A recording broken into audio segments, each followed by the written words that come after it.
Turn mine on still. As soon as I got in. I've got it on, but it's just not that strong. Let me just turn it all the way up. Hey, but yo, what's good, beautiful people? It's your boy Baba J. Come on. And we are back live today with a match review. This is F, Mystic Frank in the building. Oh man, that's the 2026 name going forward. Mystic Frank in the building. Let's go. What's mystical about you? Oh, I'm not gonna lie. I think I make a couple interesting shouts. More than not, I'm correct, man. You know Do you what I'm reckon? saying? Yeah, man. It's a little thing that's been going on for a minute, but now I'm sticking to it, man. Mystic Frank, let's go. I hear it still. Do you reckon there's a few things that you are correct about today? In general, it's like statements I've made. They're following through, innit? We're seeing it play out in real life. Yeah, obviously. In what's the word? In sequence, in game sequence, I'm sure that's how we're gonna go about it. That result, do you know what I'm saying, didn't surprise me too much because of what I predicted, kind of thing. Yeah. But I hear it still. Are you at home? Yeah, I'm at home, bro. Okay, it's still nice. Still looking like a hotel and that. Oh, appreciate it. Bloody hell, man. Appreciate it, man. Come on. But so yeah, you are right, man. I think the best way to look at this is from a holistic point of view. And then we'll delve into each game kind of simultaneously, because there's a lot going on right now. And we can look at things on like a individual game by game basis, but I feel like we've also seen enough of the season play out to start having some real serious conversations, not just from an Arsenal point of view, but from everybody's point of view. Yep. Literally. For sure. So let's go into this with the early kickoff. Yes, the Manny derby, Manchester derby. Exactly. And there was a crazy backdrop going into this game. Less so for for both teams, because Man City have been on a bit of a bad run of form. Their main prolific striker doesn't seem to be firing at the moment.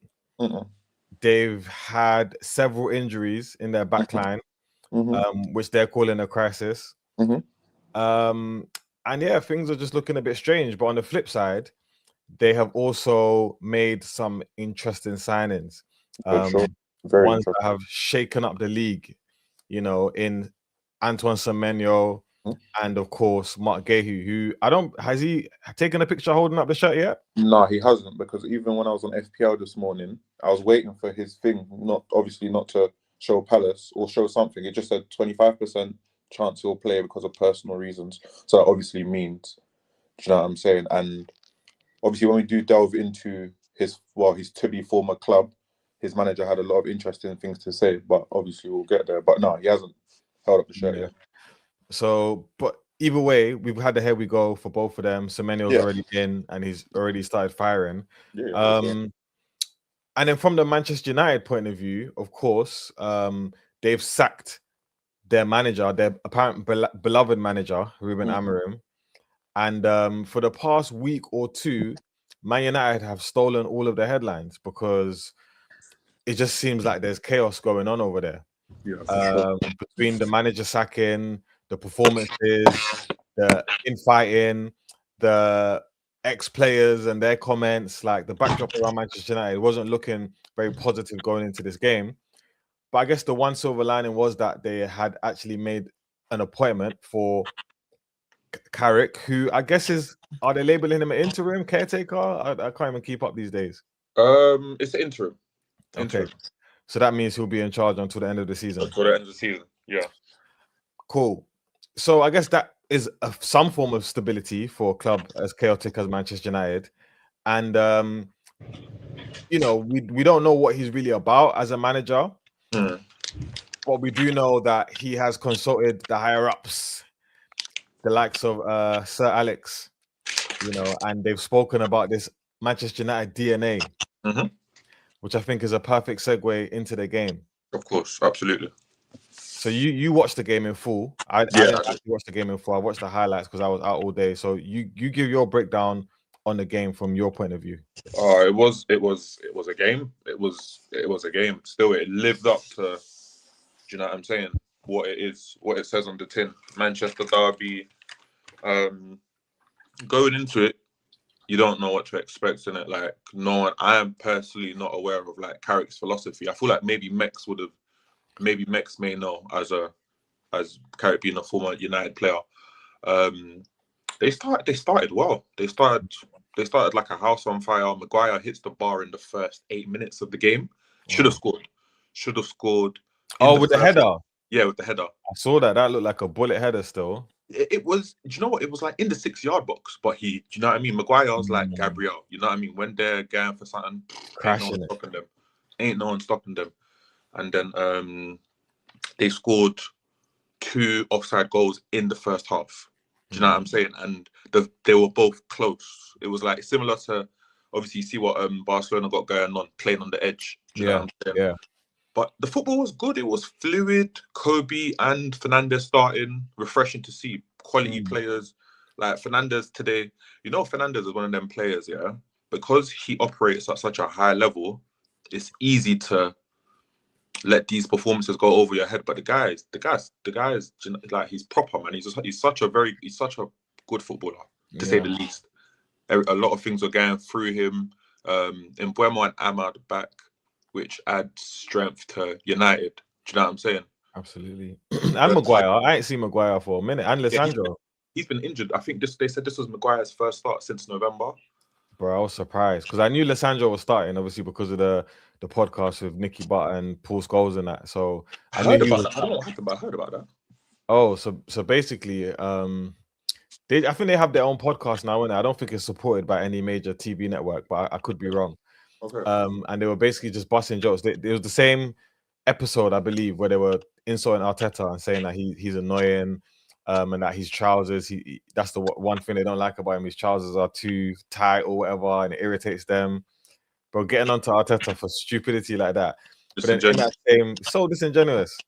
But they also said that they're worried about Manchester United's backline. They don't feel like the likes of Heaven and Lisandro Martinez will be able to cope with Erling Haaland. And that although Heaven's been good, they feel like Erling Haaland would literally pick up Martinez and carry him basically like a child, like a toddler. Were they not proven wrong today, boy? Yuck. Were they not proven wrong today? Yeah. First half, as I was saying, United were on it. It was one of them ones.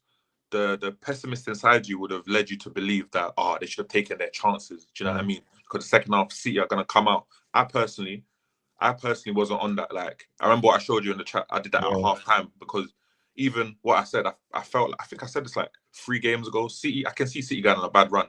They're not moving me. They haven't really moved me. They're also in a transitional period, to be fair to them. Do you know what I'm saying? On paper, it looks good, but in reality, there's a lot of like chemistry that needs to be built. Like Semenyo, 3rd top scorer in the league, Haaland 1st. It should work, but obviously it's going to take a bit of time. But in the Prem, as you know, time's a luxury that not everyone gets. Absolutely. You know, whereas with United, it's the new manager bounce, isn't it? The new manager bounce. And obviously there's also been a tactical change as well, because before Amarim was keeping Kobe Mainoo out of the team. Yeah, exactly.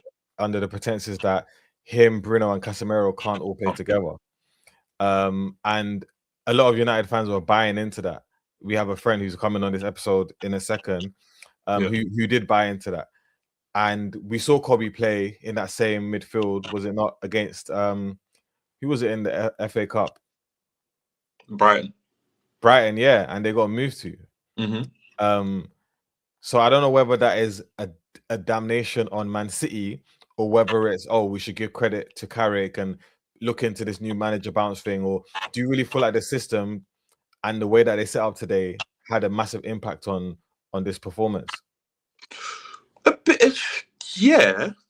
But obviously the fact that it's a derby counts for stuff as well, which is why we can't really look too much into this result. It was a very good performance. Do you know what I'm saying? But it's easy to be up for these games, isn't it? It's the consistency afterwards. Do you know what I'm saying? Which is why there's a lot of debate. You know how it goes. Tell Carrick to sign it now. Sign it. It's just been one. Are they already saying that? Obviously, people. And not that I've heard, but I wouldn't be surprised if I heard that. Do you know what I'm saying? Come, bro. It will come. Let them put in one, bro. You saw how they were acting after they beat us at what's called Old Trafford earlier in the season. So you're confused because they didn't beat us, but that's how they were acting. Oh, what? That's how they were acting, bro. Like, we know that Man United fans are easily excited now because obviously they're feeding off breadcrumbs in it, but they ain't got nothing to hold on to. I get it. But we have to. Today's a day where we can't say that they can't be happy because it's a derby, number one. They played beautiful, man. And at the end of the day, they played well. Played very well. It's a bit of a new beginning for them. Obviously, with Carrick coming in, and it's a breath of fresh air stylistically, and it's against one of the better teams in the league. Whether you want to criticize City or not, numbers don't lie in it. Yeah, of course, for sure. You know, so you have to give Man United credit today, still. Definitely. But from the Manchester City point of view, what are you thinking? Boy, well, a lot of people, because one thing I didn't watch the game, but on my way home, I was listening to some of the Man City fans watch along because I like to see sometimes live how they're feeling in the moment. Well, what would you get? Bro, from minute 30, one of the Man City fans basically was saying that he's at the point already that he's willing to say, I'll take a draw. 30 minutes into the game, bro. You know, take this in here, pause. United had the ball in the back of the net 5 times. United hit the woodwork twice. Do you know what I'm saying? That's crazy, bro. And it's no fluke. It's no fluke what was happening. They were playing. Bruno was feeding. That's just. Do you know what I'm saying? Like, was he dropping deep?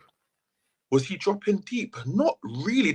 He wasn't, because that's where Maino was and Casemiro, and deep are ball playing midfielders as well. Do you know what I'm saying? So Fernandes had no reason to drop deep. Yeah, they were finding him. He was where it mattered, and he was killing. It's like 9 out of 10 times, 9.5 out of 10 times he's playing the right pass. Do you know what I'm saying? So, which is how I don't know if you've seen the highlights. Which the first goal came. Well, the first goal was nasty work, bro. It was just he just held it. He waited for the defender to do that slap, boom, straight into the path. And Boyman don't need to take a touch, bro. But that's the thing. That's why I rate. Obviously, a lot of people have criticized Man United strikers in recent times. Obviously, Højlund. Who else was there? Sesko's obviously been in there this season. Yeah, Sesko's still a bit too early, but Shirky. I still Shirky, you know, Xerxes. Sorry, yeah. Personally, I think the Højlund one was a bit harsh, but I get what it is. You know what I'm saying? It's not harsh, bro. It's Man United, bro.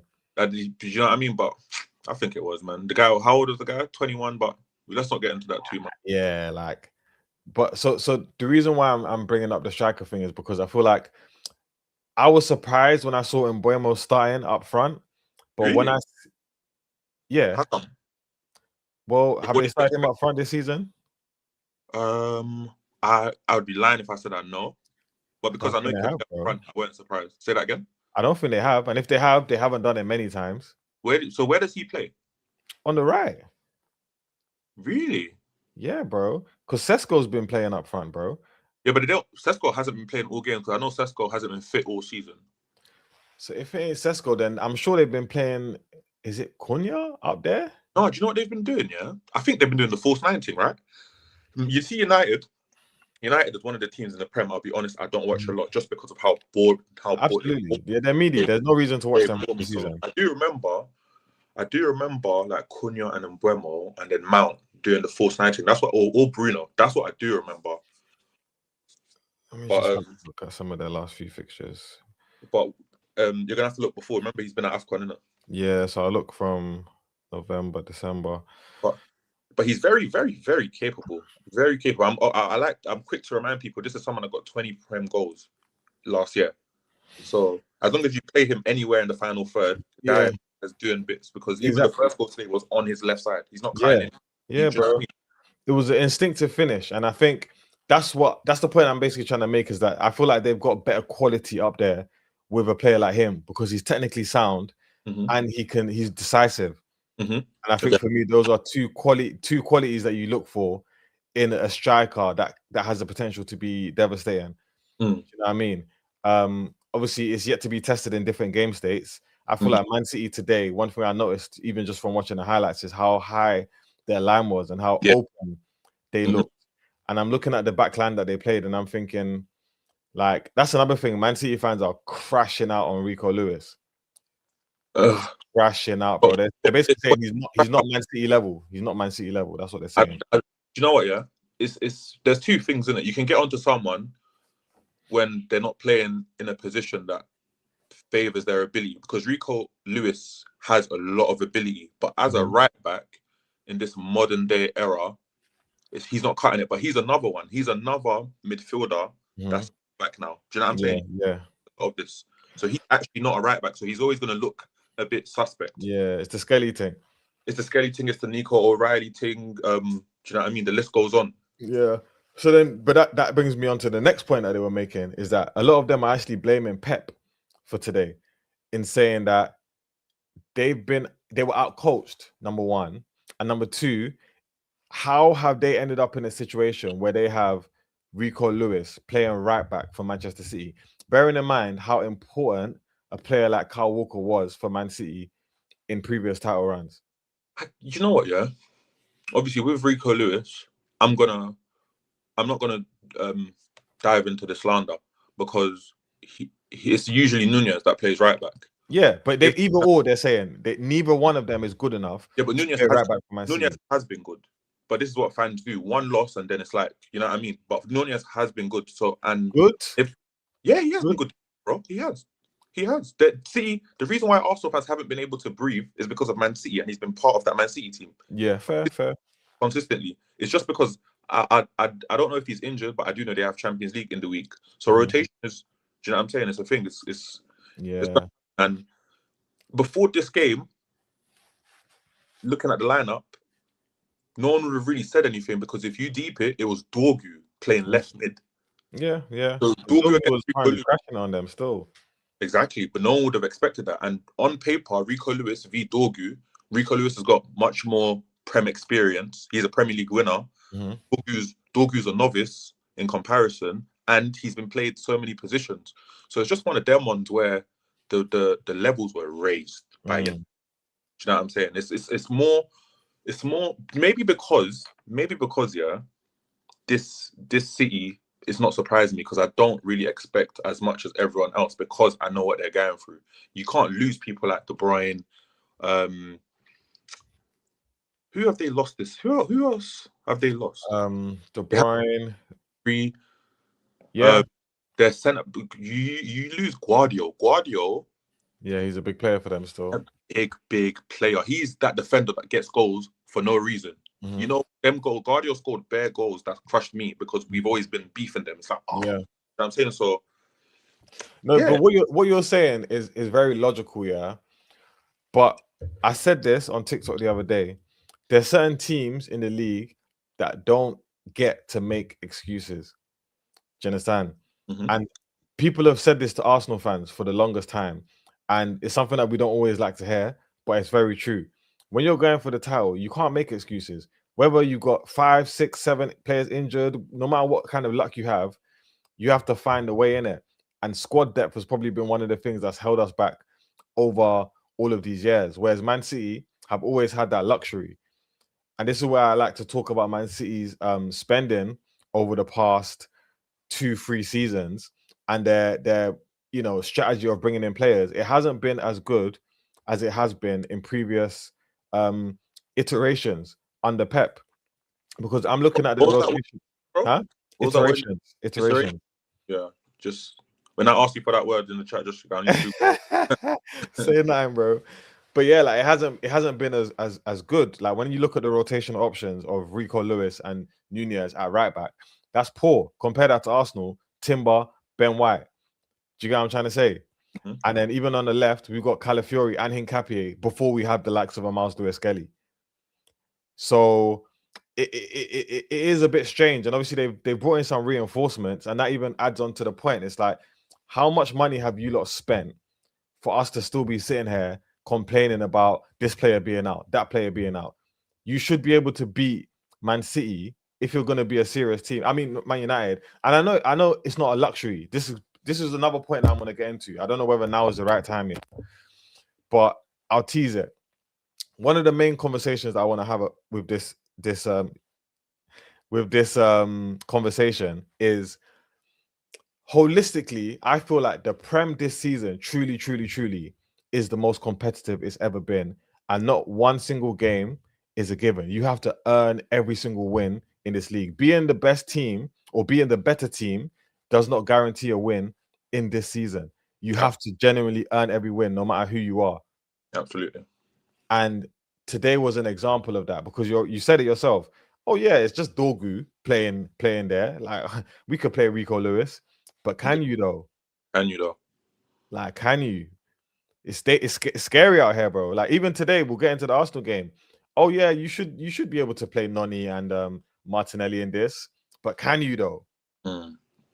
Do you get what I'm trying to say? Of course. It's looking scary. But okay, anything else on City that you want to speak about? Because there's another angle that we could go into, which is the signings that have come in and the people that they're replacing, and also the people that are meant to be the leaders in this team, the likes of Bernardo Silva, the likes of Foden, the likes of Rodri. What's going on with that? And Haaland, what's going on with that? Okay, cool. So sustainability. That's a word I've heard a lot this season. Obviously, Haaland was scoring a lot of goals initially, like early on in the season, and it was like he's gonna have a dry. Well, because he's a freak, you know what I mean. Even saying dry spell in the same sentence as Haaland may seem a bit unrealistic, but it was gonna happen, and it's like for lack of a better term, I don't want to say backup dancers because it's a bit, you know what I mean, derogatory, but do you know what I mean? The supporting cast. Supporting cast, perfect. They were gonna have to stand up, which is why Semenyo was a sign where I was like, damn, you know what I mean? This is foolproof. We know Premier League, and he's been good. He was decent. Yeah. He weren't bad Can't today. ask for much more. Yeah, he weren't bad today, but it's like players like Doku. I remember there was a period this season where people were calling Doku the best winger in the league just because he cut in a score against Liverpool. Like, come on, what are we doing there? You know what I mean? So it's like he's after that moment, after that goal. I don't know what Doku's done. Obviously, remind me if I'm like, correct me if I'm wrong. Well, again, I always like to take a lot of my insights from Man City, because we haven't been watching a lot of Man United, but I've been watching a lot of City. I've been hate watching them pretty much every single game apart from today. And in my opinion, and also according to Man City fans, they're looking at this being one of Doku's better runs in a Man City shirt. And it's not just because of his output, because his output hasn't been fantastic, but they just feel like he's been consistent in terms of affecting the game and helping them look dangerous. And I've seen it myself. Like when Doku's on the pitch, he is their threat. He's the one where it's like, give him the ball, and that's your most likely opportunity of something happening. Or Cherki, of course. Cherki has also carried some of that burden. And when it comes to providing those clutch moments, Reinders has been there. Yeah. In the season that Haaland hasn't been firing, in it. Yeah, Reinders is probably Reinders after Haaland. Yeah. It's probably been the one that's produced clutch moments as well as Cherki. But no, you do raise a good point, because with Doku, even if he's not getting the GNAs, he's causing a lot of issues that's gonna go in a different area. But today it was like you got Dallo on a yellow card very early, a contentious yellow card that people are saying should be. If you ask me, I think it's an orange. I understand why he didn't get sent off. Yeah, same. The contact wasn't as it wasn't clean. It was like a scrape, a brush. Or it wasn't intentional. It's just Doku's just very quick in it, unfortunately. Trick. But some days you just need to put the ball in the onion bag, man, or expect it, because it's like Haaland today didn't get a sniff. Haaland didn't get a sniff in the first half. He didn't do anything. His two shots were both deflected. Even the second one was like a who else? Foden, non-existent. I can't remember if anything Foden done today. So did Cherki start? No, he didn't. He hasn't started. He didn't start last game either, did he?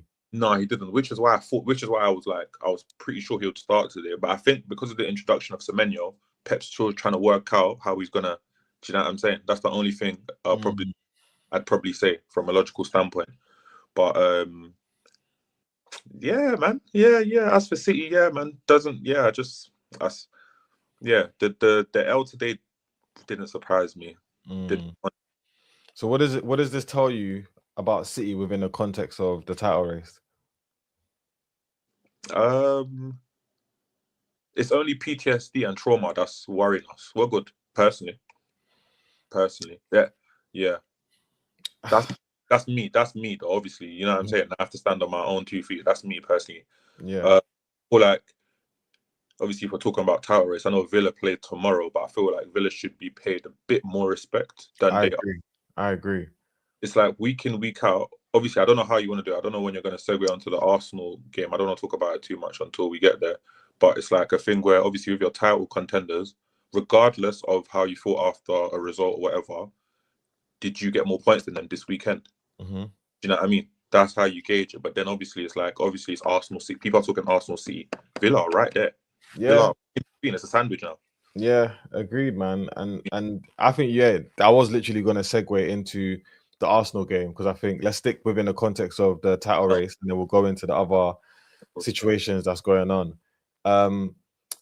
So I made a prediction before this game and I said I'm expecting a 3-0. I looked through all of the data, the stats. I saw that Nottingham Forest have conceded a ridiculous amount of goals this season. They already conceded the same amount of goals this season as they did in the whole of last season. Their home form has been horrible. I think they've only won 2 games at home, and one of them was the opening day of the season. I heard the commentator say they've lost 6 games at home already this season. Do you get it?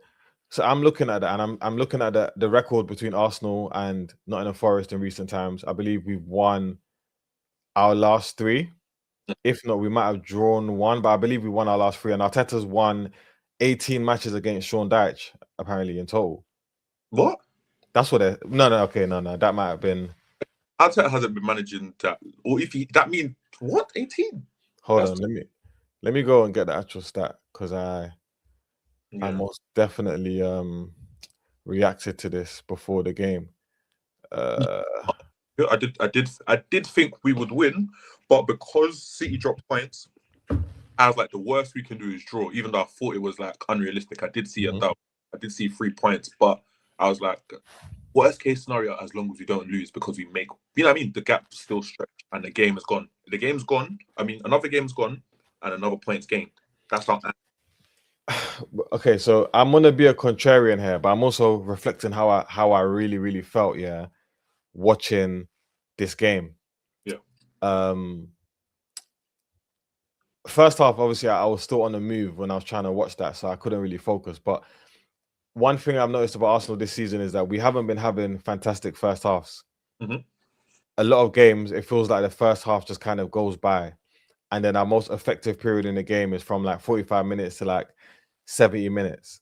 And then it's in that period where we either choose to kill off the game or we choose to, score a couple, but maybe not completely kill off the game. And then it's up to the defense to help us see the game out. That seems to be the pattern of Arsenal this season, in a lot of fixtures. So I was like, okay, cool. Like I hate it when it happens because in my opinion, I'm thinking, well, there's spells in the game where Nottingham Forest are looking good on the ball, but they're not threatening our goal whatsoever. But what are we doing with the ball? What opportunities are we creating? Do you know what I'm trying to say? And it didn't feel like we was doing enough. It felt like the game went by us fairly quickly. And that is one of my first frustrations is same way City fans are putting a percentage of the blame of that result on Man City, on Pep, I have to also put a percentage of the blame on Arteta. Because for me, if you're going to choose a game to rotate, it's Inter Milan. For me. Would you agree? With what point specifically? The rotation point? The rotation of Noni Madueke in for Saka and Martinelli in for Trossard. Remind me, who did we play last? We played Chelsea. Who started against Chelsea? Saka and Martinelli. Oh, Saka and Martinelli both started. No, Trossard started, I believe. I believe so as well. Yeah, I think Trossard started. I remember saying to myself after the hat trick, the guy didn't get a start. Cool. Yeah, it was Trossard. It was Trossard. Do you know what? Yeah. What's the question you asked me? Do I agree? Do you agree with the fact that the rotation should have been saved for the Inter Milan game? You know what? Yeah. I don't see it as rotation. Obviously, I know Saka's a first team. I don't think I'm trying to be quirky. Given previous performances, Saka it's fair to say Saka with Saka's competition, he doesn't deserve to start.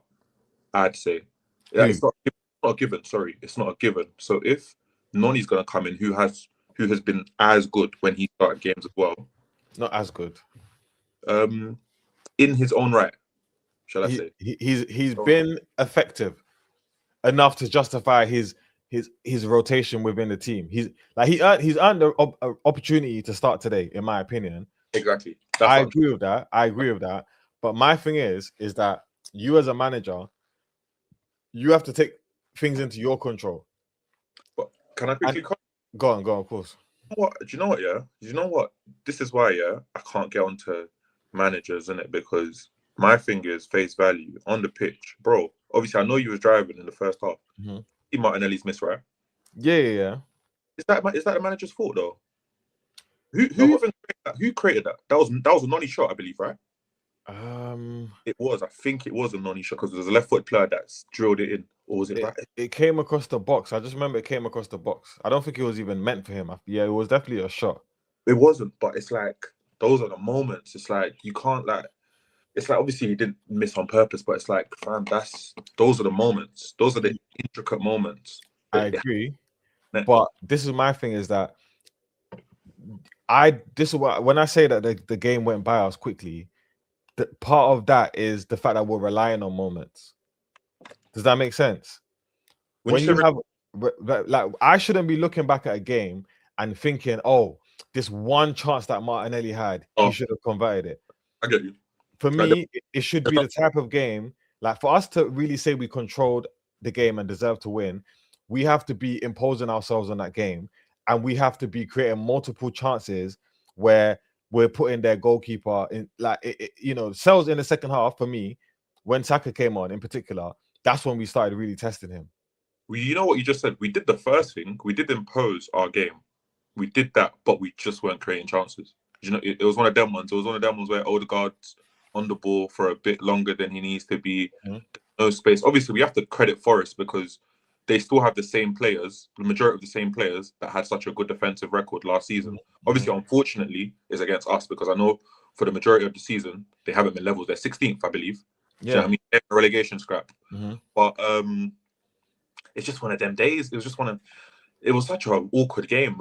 I couldn't even see. The way the camera was set on the pitch was just even annoying me as well. A lot of things just weren't right. But why I'm not willing to let this point go, about the lineup is because, like I said, that first half just went by too quickly, and you could tell that he knew that because as soon as halftime, how many times this season has Arteta made a halftime substitution? I believe a couple times. A couple times, yeah, because he's been a bit more proactive than he usually does. But I could say in all the games we played this season, I could probably think of 3 times, including today, where he's made halftime substitutions. Yeah. He's also made some early substitutions, which he did in this game as well. But for me, that is the sign of a manager who knows that time is ticking. Yeah, we're not creating enough opportunities, and we're not imposing ourselves onto this game enough to the point where, because we were imposing ourselves, but not enough. It's like when we played Liverpool at Emirates. They were imposing themselves on us, but really and truly, when you look at it, they never had no shots on target. That's kind of how it felt in the first half, and before the subs were made. It's like we're imposing ourselves in the game. Nottingham Forest are having spells, but not enough to the point where they should feel threatened. Do you get what I'm trying to say? It's only the second half or the last third of the game where we could hand on our heart, say, "Rah." They would have been biting their nails, thinking, "Yeah, we could concede soon." And for me, Nottingham Forest. What, the second part of the second half? What you saying? Yeah, basically. I was scared of them, you know. No, I was only scared of them for the first 10 minutes of the first half. Of the second half. Oh, okay. I was. There was moments where I was like 0-0. I'm looking at the time. they're coming out. This could, you know what I mean? This could be one of those storylines. But that was in my head. But what I was actually seeing, they weren't doing nothing, bro. Raya didn't have to make a save. Yeah, they couldn't because it's like firepower. They got Igor Jesus, who's, you know what I mean? Like, the guys had him under control, but then it's the little guys around him. It's like what's his name? Gibbs White. So, Callum Hudson-Odoi. Exactly. Gibbs White, Hudson. Yeah. They're the ones. He's Anderson. I was thinking that. They can create stuff. But they weren't doing nothing, bro. That's the truth. They weren't actually doing nothing. They were not really, but just when it's in the balance, you know what I mean? Anything can happen. No, 100%. And that's always going to be in the back of your mind. But when you look back with a clear mind, without the anxiety of what could happen, they really and truly didn't really do much in it. And every shot they had was like a scuffed shot that just didn't even go on target whatsoever. So for me, I wasn't necessarily worried about them in terms of what I was seeing. I was more worried about what we was doing. But I do feel like when we made the changes, we did look a bit better. So let's briefly talk about the players for me that were partly responsible for why that first half just went by and it felt like we had wasted time in that game just by even experiencing whatever the hell we was doing in that first half. Yeah. The backline, I can never look at them because for me, they do their job when it comes to defending. Anything else that we get from them, for me, is a bonus, innit? Platform. It's a platform, exactly. So with the platform that they had created for us in that game, the solidity, the lack of chances, I feel like I'm looking at someone like a Martin Odegaard, and I'm also looking. Let me tell you the players that I'm looking at for this game. Some more than others, and then you can ask me who more than who. I'm looking at Odegaard. I'm looking at Declan Rice. I'm looking at Martinelli. I'm looking at Gyökeres, and I'm looking at Noni, and I'm looking at Saka. So Saka didn't start? Or do you mean? No, but the reason why I'm looking at Saka is because I expect so much of him. Okay. But I do feel like of all our players, he was the only one that looked like a genuine threat. And he was the only one for me that was creating opportunities. Do you remember the shot that Rice had? What shot did Rice have again? It was Saka that played a ball in. Oh yeah. Of course I did. Yeah. There was another header. There was a few more. There was more moments, and obviously there was a header that Saka had himself. Yeah. That Cell saved. That was a crazy save. But I feel like Saka was the one that was helping us find that spark. However, for me, for Saka to go down as having a performance which is worthy of his standard, for me, he has to impact the game with a goal or assist because that's what I expect from him. So that's why I'm looking at him. I'm looking at Noni because you got the opportunity to start today. And for me, you didn't really do anything that warrants you getting this opportunity again. You didn't help us earn the victory with what you did on that pitch. That's Noni. Which makes me feel like the Saka rotation was in vain. And that's when I look at Arteta. Do you understand? That's part of my reason. I've got a flip to that, but I'm waiting for you to land. Okay, cool. Odegaard, my story of Odegaard is always the same, innit? He came back from injury. He had a run of like 4 games where he looked like, yo, we've got our Martin Odegaard back. Do you get what I'm trying to say? And then for the last 2-3 games, he's gone back to being the Martin Odegaard of last season, where he was doing that thing, like you just said, one too many touches, getting involved in areas where we don't necessarily need him, and then on the edge of the box, basically providing nothing in terms of creativity and helping us break down their play. And he's not shooting from the edge of the box anymore, which is another thing we criticized him for. And then also in terms of leadership traits, a few of these games we've had to dig in. Chelsea, we had to dig in. And now this game we've had to dig in. And also Liverpool was a game that we needed to dig in. And in all of those games, when I look at the players that are actually, even in moments, helping us shift the momentum and find our own wave, he hasn't been part of that. He hasn't been the one spearheading that. And for me, that is my concern because you're a captain. And then what makes it even more concerning is that we have the likes of a Eze on the bench, and Arteta isn't finding a way to make the most of his ability. So that's for me is a double-edged sword with that. Do you want me to continue with my next player before I go on? Martinelli's quick. He missed the opportunity, and in that game, he didn't look technically sound, and he wasn't providing enough of a threat coming down that side. So our whole attack was impotent. Nothing in the sack. And then Gyökeres, the less I say, the better. But all week, we've had lunatic fans online calling out my star boy, and I personally take it very personal for reasons that I shouldn't need to explain to anybody with 2 brain cells in their mind, fam. Do you understand what I'm trying to say? Although Saka hasn't been having his greatest season, yeah, let's not move mad, bro. Do you understand what I'm trying to say? People were calling Saka all kinds of stuff. Gyökeres was on the pitch today with Noni Madueke, Martinelli, and he was anonymous, bro. Who they gonna blame now for him being anonymous? Oh wait, they'll find someone, I'm sure. Like he didn't offer nothing, bro. He offered absolutely nothing. He wasted 55 minutes of that game by being on the pitch. And I'm just speaking facts right now, innit? Cool. So I think I've gone through all of the people and players that worried me. So you said you had a flip side to one of the points. Yeah, it was when you spoke about basically the rotation. Mm-hmm. It's like, you see squad depth, another word I've heard all season. Mm-hmm. It's a gift and a curse. It's a double-edged sword, isn't it? Because as a gaffer, you're more inclined to make changes, especially if people aren't up to the standards. You know what I mean? Even if they just drop below, maybe you need, you know what I mean, rest, recuperate naturally. You know what I'm saying? So it's like, it's the rotation thing. I'd say going forward, you're gonna have to expect it because we're firing on all cylinders. We're in every competition. Mm-hmm. So guys, like even the word rotation now, it's like Rice, Gabriel, Saliba.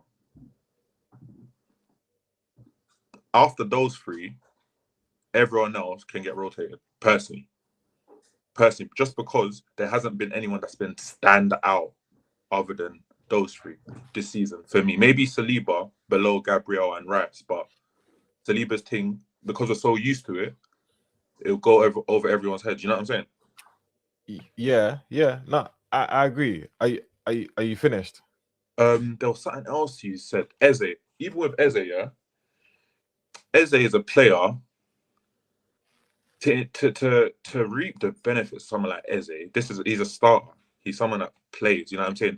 Off the bench, it takes him. You can see it takes him a minute to even get in the game. Like, or even when he's trying to get in the game, he's getting the ball from deep, which has worked in our favor.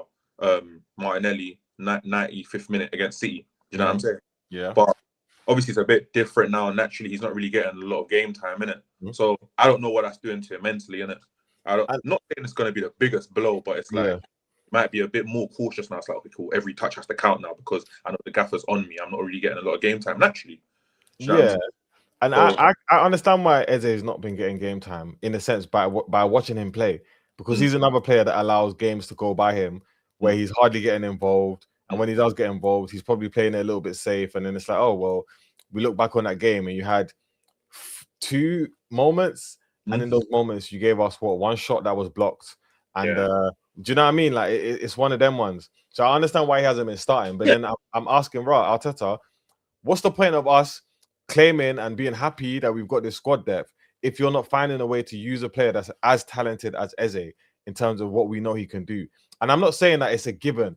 Arteta should just solve every problem, but it is something I'm seeing, and that now we have to start asking that, because we bought Eze. We didn't buy Eze, a player who's proven in the Prem, to come and being less useful for us really than the likes of Ethan was last season. Do you get what I'm saying? Obviously, he had the Spurs game, he had the Crystal Palace game where we can look back and say, yeah, his impact was felt. The Man City game. So he's given us moments. Don't get me wrong, yeah. But it's like, okay, so if there's something in there, why are we not exploring it more? Especially when, for me, Odegaard has been bad for 3 games. He's been meaty for 3 games. I guess, yeah. Do you know what?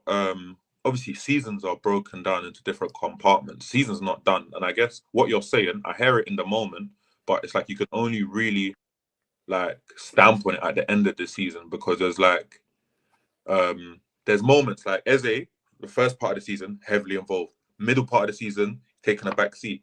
There's still the third stage of the season to come. Mhm. I mean, we're really in the middle. We're in the middle. We've played this 22nd game today.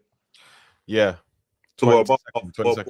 halfway. Do you know what I'm saying? So, and apparently there is a stat that's going around where Eze has played more games and minutes than any point in his career. Yeah. Up until. Yeah. So it's like the manager has to manage his players. You know what I'm saying? Yeah. Yeah. As I said, the point today, I would have loved 3 points. I'm not mad at it though, because City lost, but mainly because City lost. I'm not mad at it. I can't be mad at it. We've gained a point on our rivals. And it's like the performance out of the last 3 games we played. Actually, I can't even count Portsmouth. The performance today was below par, but there's moments, but in performances like today, there's moments where you can smash and grab. You score that goal. If Martinelli scores that goal in wherever it was, it's a different game. Forest have to come out a bit, play some football, because even Odegaard's curse is, obviously, I know like there's a, you know what I mean, the Bruno Odegaard thing. It's different where Bruno is playing against a high line and Odegaard is playing against a low block. Odegaard's naturally going to drop deep and try and get the ball. I understand that. Sometimes being a captain isn't shouting and doing the, you know what I mean, the stuff that we associate with captain. Sometimes it's taking the ball and trying to make stuff work. You know what I mean? Doing it on the pitch, which is, I can't ever fault Odegaard for trying it. But when it don't work, it's like, man. No, but I don't feel like he's trying hard enough, because not only are you the leader in terms of how you communicate and how you vocalize what you want and what the manager wants on the pitch, yeah, but you're also a leader in terms of grabbing the game by the scruff of the neck. For me, that is what I see a leader as. Do you understand what I'm trying to say? All the vocal stuff is cool. Like, we've had players that can shout and scream, bro. Do you get what I'm trying to say? But for me, what makes a leader is someone who can. The game is tough, or we're going through a rough moment in the game, and you grab the game like this and you shove it up against the wall and you put it in the corner and you pat it down and say, "Where's your lunch money?" That's what separates, for me, the likes of a Bruno Fernandes and Odegaard. Forget the output, just even in terms of character. Do you get what I'm trying to say? In a game, it's like, yo, I'm gonna take responsibility. The amount of times and bear in mind, Man United are not a good team, so I don't want to make this seem as if, oh, Bruno was just a much better player than Odegaard. That's not what I'm saying here. I'm purely just talking about the characteristic of being able to, in game, through your actions and through what you do in moments, you can help us decide a game. And I feel like Odegaard doesn't show enough character in that sense. Yeah. In certain moments. Do you get what I'm trying to say?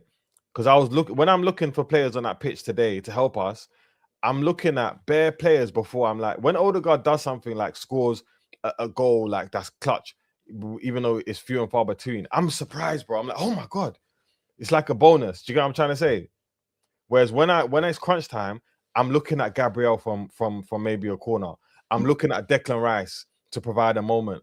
I'm looking or to go on a marauding run and help us get up the pitch. And do you know what I mean? So, bro, I'm looking even more at Moreno coming off the bench to impact the game and show character more than Odegaard, bro. That's a problem. That's a problem for me. I'm looking at Saka.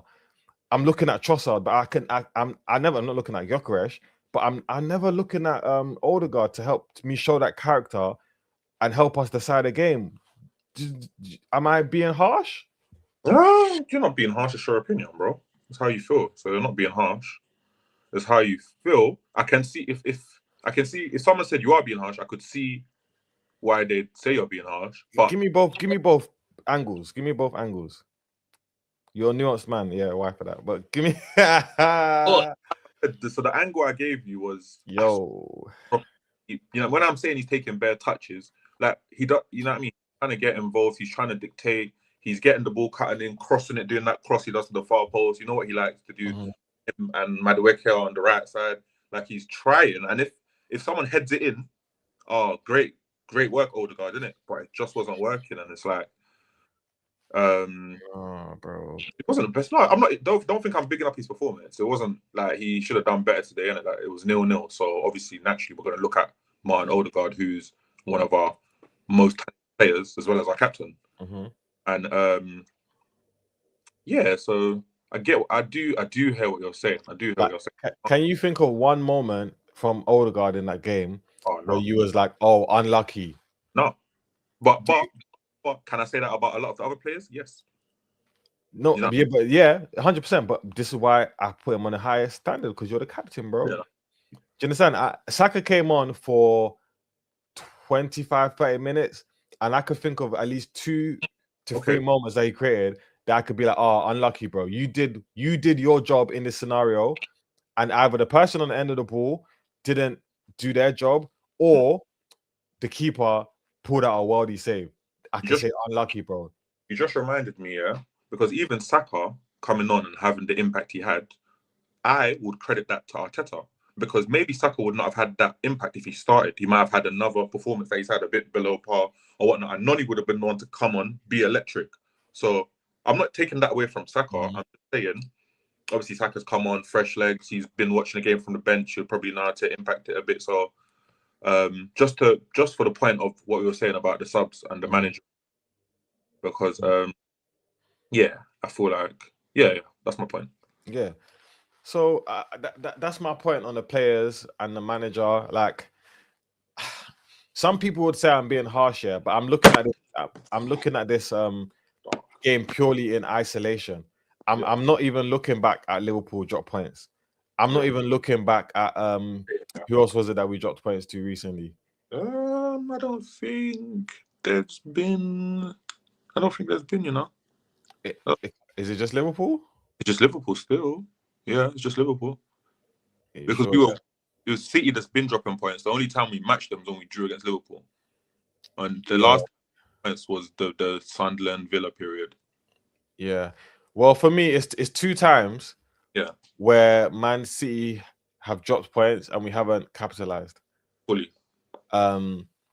Which for me is irritating. To get what I'm trying to say, because it's an opportunity for us to pull away, and we have to be wary. Both of us are going to drop points because, like we said, there's no easy points in this league, yeah. But when I look already at next week, I'm like, okay, we've got Manchester United, they've got Wolves. Do you understand? And then we also now have to look at who Villa are playing, because as much as we'll be looking at the gap between Arsenal and City, the moment Villa are 1 point behind us, that it puts a mad stain. That's a stain on our shirt, bro. Do you know what? Yeah, as much as I'm saying don't sleep on Villa, I don't think they won't get as close. They do have Newcastle next week. After they have Everton tomorrow, which could be a banana skin for them, even though it's at home. I do expect them to win, but if they don't, I wouldn't be super surprised, because Everton under Moyes have been a revelation. Do you know what I'm saying? I do get what you're saying, of course. I personally think we'll beat United. I'm kind of happy they won today because they got their 3 points out of the way. Do you know what I'm saying?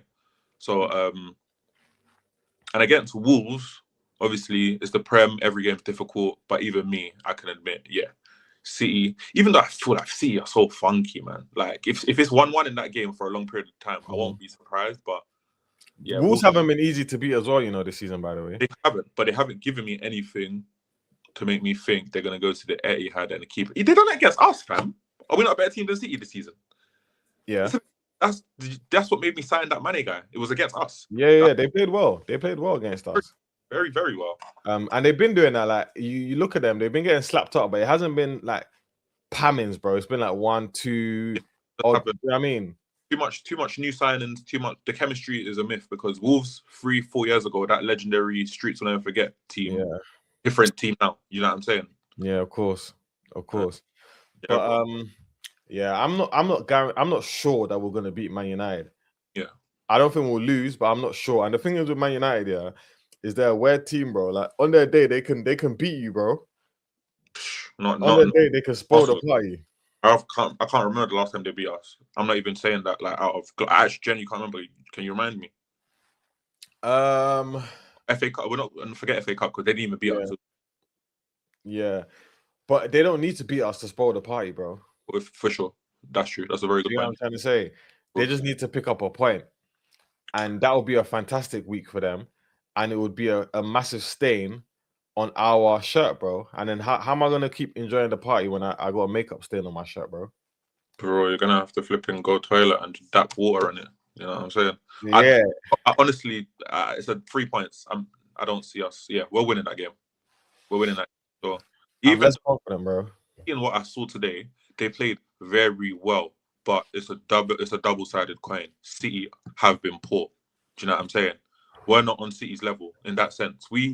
Today, I wouldn't even say we were poor today because, for the most part, looking at the game in hindsight, Forest couldn't touch us. You know what I mean? Offensively, it's just that we just had to pattern up offensively. But against United, depending on who starts up front, even if Gyok starts up front, but we need someone up front that can offer way more than he's offering, man. Because it's the Achilles heel, man. The game against Villa is annoying me even more because I almost got gaslighted by you to thinking it wasn't his fault. He's the reason why we lost that game 2-1. Not to go back, but just because of how important of the focal point is, and it's like, so yeah.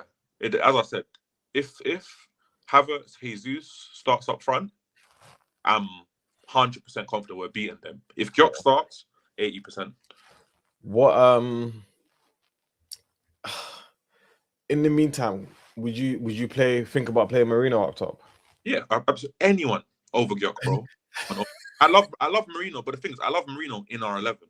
Marino is very, very effective in our 11. Do you know what I'm saying? 100%. So yeah, definitely. I'd pick Marino over Jesus. I keep it a buck. Yeah, I hear it. Over Jesus, I keep it a buck. And about today's game, I feel like Milienkovic and Murillo relished that physical challenge. Yeah. And so Gyökeres didn't really chat to them, whereas Jesus is a different kind of striker, into feet, Do you know what I'm saying? He didn't do nothing when he came on either, and that's not been the first time recently where he's come on and had no impact. Yeah, he didn't, but he offered more than Gyök, which says a lot because I still agree with you when I'm saying he didn't really do nothing. Trossard didn't do nothing. Trossard was missing. Trossard in the final third was missing, but I feel like one thing about Trossard is that he's technically sound and he knows how to make our system work. Okay, you get what I'm trying to say? Like when Trossard gets the ball, we're very unlikely to lose it. Do you understand? He's going to allow us to keep the momentum going. If you can't beat his man, he's going to play inside or he's going to find a way to switch it. Do you understand what I'm trying to say? And for me, that helps, and that's why I was frustrated that he didn't start, because when you're starting like Martinelli and Gyök, those are basically two players that in the final third and in build up, they're not going to help us, bro. Which is going to allow it's not going to allow us to control the game in a way where we can create a high volume of opportunities for Noni Madueke to get the ball at his feet and run at his man. Do you get what I'm trying to say? Or he's not going to get the opportunity to what's called play in between the lines, like when you have players like them starting on the pitch against the low block, bro. For sure. You know what I mean? So that for me is frustrating. So I personally, I've been saying for the past 4 games that I think Gyökeres needs to be dropped. And I'm not even saying that on like a personal thing, because you know me, I've given him opportunity. Not personal, you've got eyes. Yeah. Do you get what I'm trying to say? And this ain't the kind of season where it's never been personal. It's actually never been personal. Yeah, like, but people are making it personal, and I hate to drag on the Arsenal section more, but people have to understand we're Arsenal fans, in it, and this is title race talk. For sure. Why? The thing is with Gyökeres is that this is a season where we're going for the big trophies, bro. Do you get what I'm trying to say? You forced your way into this club, and you knew what you signed up for. So in my opinion, you have to deliver. I'm going to give you a bit of grace because of the fact that I'm empathetic to the human side of the game. I understand that you're coming into a new system. You're coming into a new league. You're coming into a new country. We haven't played with that type of striker in a long time. And you're going to say these are excuses, huh? No, it is, but it's not even a new country, bro. He's been there. Yeah, but this is the Prem, bro. This is the Prem. What, he didn't play the Prem for Brighton? I'm seeing him with McAllister and that, bro. Brighton. Bro, he didn't. He was in Brighton with McAllister and them, man. Gyökeres. Broski, I Brighton. thought it was at Coventry. There you go. So he's been here, bro. He's been Brighton, Coventry. Maybe there's even. I was thinking there's two. It's Coventry and Brighton. Oh, mad. Well, I didn't know about Brighton. Yeah, but bro. On the I field, hear it. Brighton. That's crazy. I hear it, but for me, it's like obviously, whatever. For you, some would say that what I'm saying is excuses, but these are the things that I gave him as a little bit of grace in it, and obviously holding on to the hope that he can bang. But at some point, you have to kind of save him from himself. And I know we're kind of lacking options because we don't want to be going back to what we went through last year with being forced to play Marino out of position. But for me, like I said, if I was to name the players when times get tough and I'm in the moment, I'm genuinely being as honest as I possibly can. Because when you're watching the game, that's as honest as you'll possibly be. Yeah. The players that I'm looking to on the pitch, in fact, you name the players that you're looking to on the pitch that you're like, oh, brothers, do something, save us. Like that, you're putting a bit of faith in and hope. You name the players. Saka. Yeah. Too clutch. Saka can have a stinker and whip 2 corners in there, both assists. I just can't. The guys. Yeah. Trossard. Mm-hmm. Declan Rice, just all around. You know what I mean? Yeah. Gabriel. Mm-hmm. Marino. Mm-hmm. Havertz. Forget Havertz because we haven't seen him this season. Oh, this season. Oh, fair. I still think he's got a lot to say for the third part of the season, but forget him for now. Yeah. Can I say Eze? I think I'm gonna say 65% Eze because he's I feel like the Martinelli goal. When we do win the Prem, that Martinelli goal is it's going to be a big reason. Yeah. Big up Martinelli as well, because even though he missed today, it's like, as I said, that goal, it was more than the point. It was more than the goal. It was what he done was stop City. That's a big reason why, because if City win that game, you don't know the type of run they, you know what I mean? Yeah, I agree. But I'm not, so I'd say... But you're not looking at Martinelli, like, when you're genuinely watching the game, you're not thinking, oh, Martinelli. And say the guys, for real. So Saka, Trossard, Gabriel, Rice, Saka, Trossard, Gabriel, Rice, and Marino. Yeah. And bro, those are the exact same people that I would name. And quirky one, Calafiori. Well, when he's fit. Yeah, the guy's too fake. He's fake. He was a cheat code. He's actually a cheat code. We miss him badly, you know. Yes, we do. Absolutely. We miss him big time. We miss him, but because we have enough quality, we don't have to say it, but we do. Yeah, because one thing that I haven't actually spoken about this game, is the fact that we've obviously had to play Timber at left back, which I'm not mad at. I actually wanted that against Chelsea, but that's because I assumed Esteval versus Skelly, and nobody wants to see that. Do you get what I'm trying to say? Especially with the way Skelly's been moving this season. So that was necessary. Obviously, I wasn't sure whether Calafiori was going to be fit. Arteta was being a bit clever when he's answering these questions in the press conference, as he always is. But I knew him or Mosquera was close, innit? So when I saw Timber, I was like, okay, it makes sense because even if Calafiori is fit, Arteta's not going to throw him in straight away. I know he's not going to do that. So it was a bit predictable. But when Timber is on that left, he's not able to, the balance of our team doesn't feel as right. It feels a bit like a bit sluggish. Yeah, offensively when we're going forward. Yeah. But, one of my observations today was he was doing the Skelly thing. I rarely saw him on the left. Yeah, he came inside a lot. 2 centre backs. He was like a sweeper CDM. That's where I saw him a lot. But obviously, when you deep it, even with Calafiori, for the most part, like he was barely playing left back. He was on the left, but he was playing. So that left back position is more of a facade, kind of, if you know what I mean. Yeah, for sure. Left back because these teams are hardly applying pressure anyway, so they can move where they want. Exactly. Even when Timber lately, he's been finding himself in the pockets that Odegaard would usually be in a lot. And for me, I like it because it makes sense. The only thing that I hate about it is that Timber in and around those zones is horrible, bro. That's not his game. We know his game is the one-on-one lock man up. Like, you know what I mean? Jinky me jinky, but he's not. He can't shoot. It's like he can't shoot. He can't shoot, and his end product is poor. Like Yeah. he always just fumbles at the final. Yeah. You know what I mean? The final application. No one's perfect, man. Yeah, no, of course. I'll never hold that against him. But then it makes me think, well, why are we tactically still making that a thing and having him being the one in that pocket of space? Because for me, Saka, Odegaard in that pocket of space are more dangerous. And I know they're predictable. So the defenders are going to mark them. Timber being there is a bit more of an illusion, isn't it? I get it. Exactly. But it's irritating when the ball arrives at his feet, just outside the box on the edge, in a bit of space. He does like that. Bro, I think he slipped. Yeah, he's like he got his mind in three things. He didn't even know what he was going to do. He just felt. He just like. Do you get? And that happens a lot, bro. He'll receive the ball inside the box where he could put in, one of them crosses where it's like you're more than inside the box. You're almost reaching the 6 yard. Yeah. And then he still doesn't get the final ball right. And it's such a stark contrast to Ben White from the ball that he played across to Gyökeres in that game. Although it wasn't a fantastic ball, it's still of a better quality than what Timber's been able to offer us in a lot of games this season.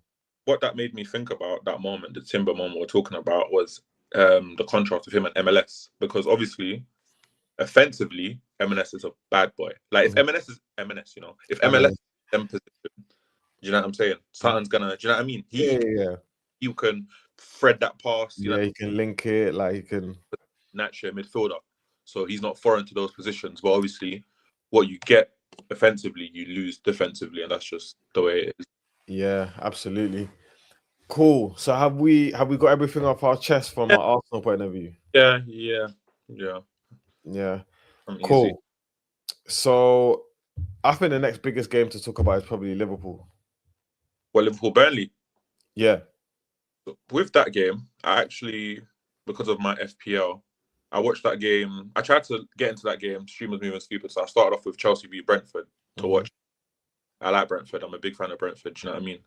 But I saw the second half, and it's like Liverpool are just they're just so, I don't know, they're so bad. I'm not even joking. I remember saying in the chat, they need Salah, man, because something's wrong. But it's like, you see how they perform today? I've seen them perform like that with Salah. Maybe I was being disingenuous, but it's so flat. Yeah. So flat. But this is concerning now, bro. Like, and for me, why I say this is a big conversation is because now we have to talk about this. Like this, we're not doing the banter thing no more. We're not laughing at Verts anymore. We're not laughing at Isaac anymore. We can't laugh at Verts though. No, it's not about. We can definitely still laugh at him, 100%. How? 3 and 3 or 3 and 4? See, they'll call you autistical where I'm from. How though? They'll call you autistical. I've always personally said he was doing well before he's getting the goals. Now he's just getting the goals to back him up, but he's gelling well. Okay, so let me hit you with this one then. Liverpool have a title-winning team. Yeah. Okay, go on. Proven they are the champions. Okay. So I said it himself. Yeah. They have a title-winning team. Yeah. And then, fair enough, they lose a few players. Darwin Nunez, Luis Diaz, Alexander Trent. Diego Jota. Yeah. 4 main players from the title-winning team. These aren't bums. These are game winners. No. Who's not a game winner? Darwin Nunez, they chased him out of the club. Okay, cool. So you see the same sentiment you was saying for Doku. It's the same sentiment that Liverpool fans that are genuine use for Darwin Nunez. He may not get the GNA, but he causes so much chaos. Do you know what I'm saying? He causes so much chaos, and more often than not, it's to Liverpool's benefit. But because what he does is because the bad he does is so glaring, it's easy for him to be a target. Yeah, he's not good enough to be a striker at Liverpool, to be the starting striker at Liverpool. That's a fact. Yeah, and they replaced him with better. Yeah, but that's what I was going to say. Even if my Nunez argument don't work, the other 3 can't be spoken about, though. Those are 3. No, I will never disagree with those. They are 3 big players, yeah. So those are the majority. Do you know what I mean? So those are big losses. It's big losses, but let's keep it a buck, bro. They have the majority of their title-winning team. When we spoke about Liverpool last season, we spoke about, let's say, the big 4.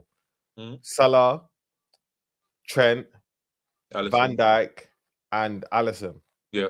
Those are their 4 key core players of their team Yeah. that these are guys we need to focus on locking down. They locked down Van Dijk, they locked down Salah, they couldn't lock down Trent.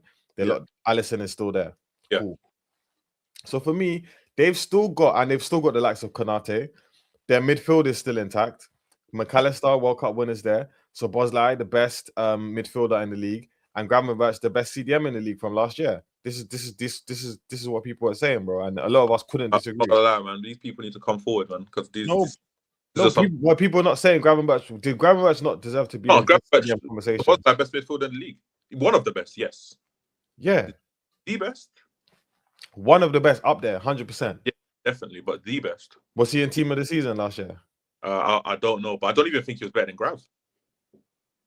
Yeah, no, but they're different positions, isn't it? But the Liverpool fans will tell you, him, McAllister, Szoboszlai, they were. What's the Szoboszlai is different, maybe though. So fair, yeah. They were solid midfield. It's the same midfield. So this is where I go full circle with the verse. They're all there, but it's not. But this is why I have come full circle with the point that you made initially. Okay. About Verts. When I look at the differences in the team, their creation now is no longer reliant on Trent Alexander-Arnold. And bear in mind, he wasn't fit and available for all of the season last year, by the way. No, he wasn't. Yeah, for sure. So he wasn't as integral as he's been in previous campaigns, but they still managed to get it over the line, and they still managed to be much better than what they are this season. Mm-hmm. So Trent is now out, so that creation point is gone. Mm-hmm. And Verts, you're now the player that's going to be our creation point. So obviously they moved Szoboszlai out of that 10. And I don't know where the hell Szoboszlai is playing now. Today he was like the right side, the right CM. What do you not call right CM? You don't call that 8, right? Or no, you don't call that 8, I think. Yeah. So it's basically been Szoboszlai and Grav with Verts, and McAllister. He's been in and out of the team? Yeah, he ain't been starting. He came off the bench today, and he was woeful when he came on. Absolutely, he's been woeful all season. Yeah, so I've heard. Today I saw. So this is why I say, well, for me, for Verts to be seen as somebody who we can't put any sort of blame on for how Liverpool have been this season, his inclusion in the team has to be justified, and I don't feel like he's done enough to justify his inclusion in the team in terms of making Liverpool even maintain the standard from last year, let alone be better. Yeah, but that's unrealistic though. He can't do that just because of a few factors. He's new to the league. You know what I'm saying? That's the same thing you said for Gyok. So let's apply it to Flo as well. I put Gyok on probation and he failed it. Yeah, but he was always going to fail it. He was always going to fail it. Verts failed his probation too. No, Wirtz was just he didn't know who the cool kids were. He didn't know who to chill with. You know, now he's oh, what, you, man? Why you not shout me from early? You know what I mean? So now he knows. Now, what Flo is doing, he's clean. What he's doing, he's linking up play very well. It's just, I don't know. Doing the aesthetics thing, bro.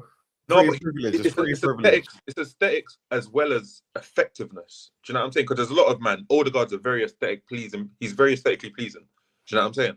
But it's like the end product isn't there. With Flo, there's a lot of good things that are coming with it, but then it's like with Trent, obviously, all of the you see how you brought up the creation thing with Trent.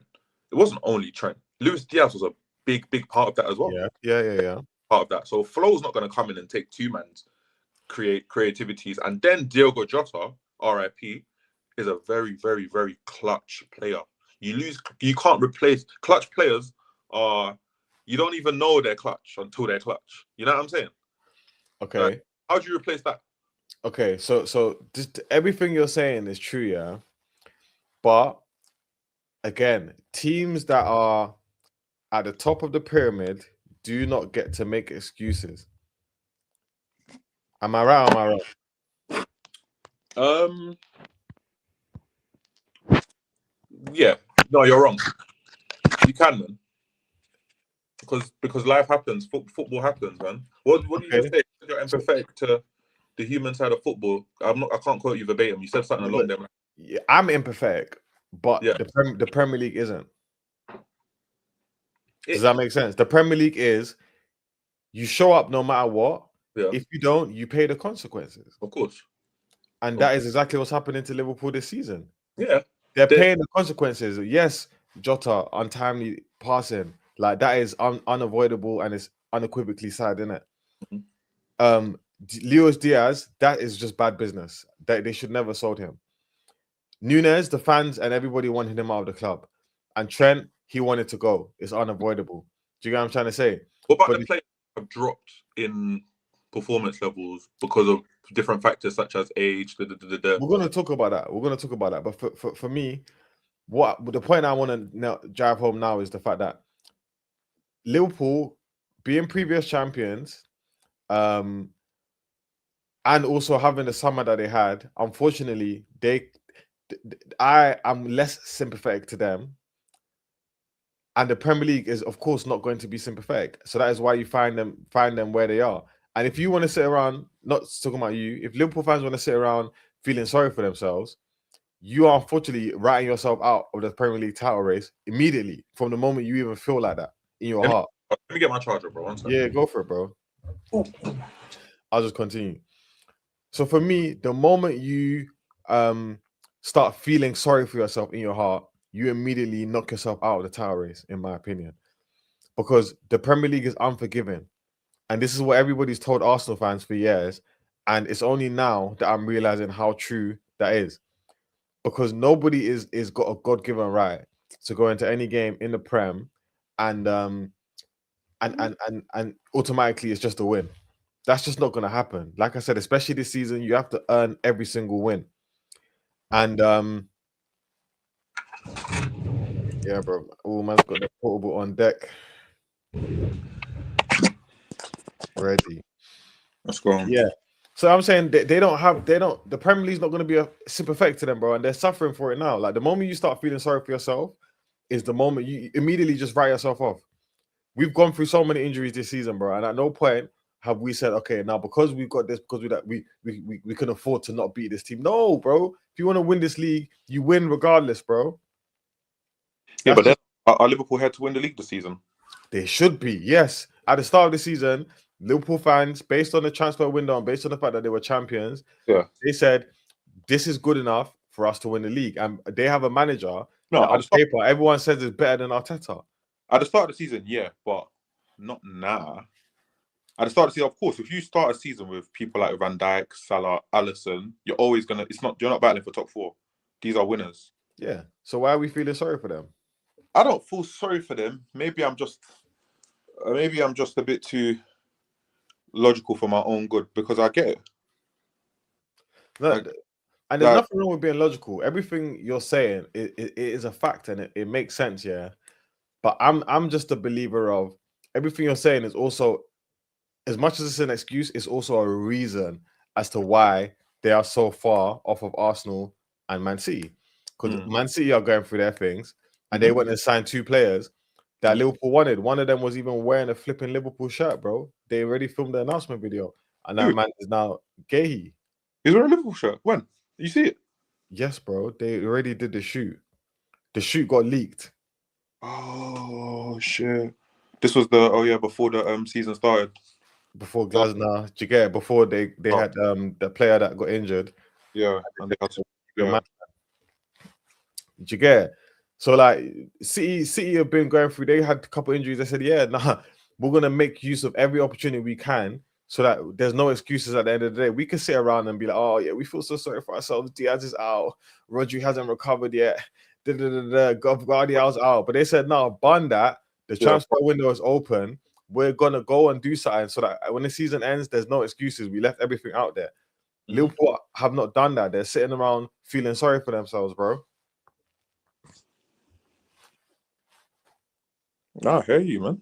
I hear you. So let's talk about Van Dijk and Mo Salah. Okay. Two of your clients.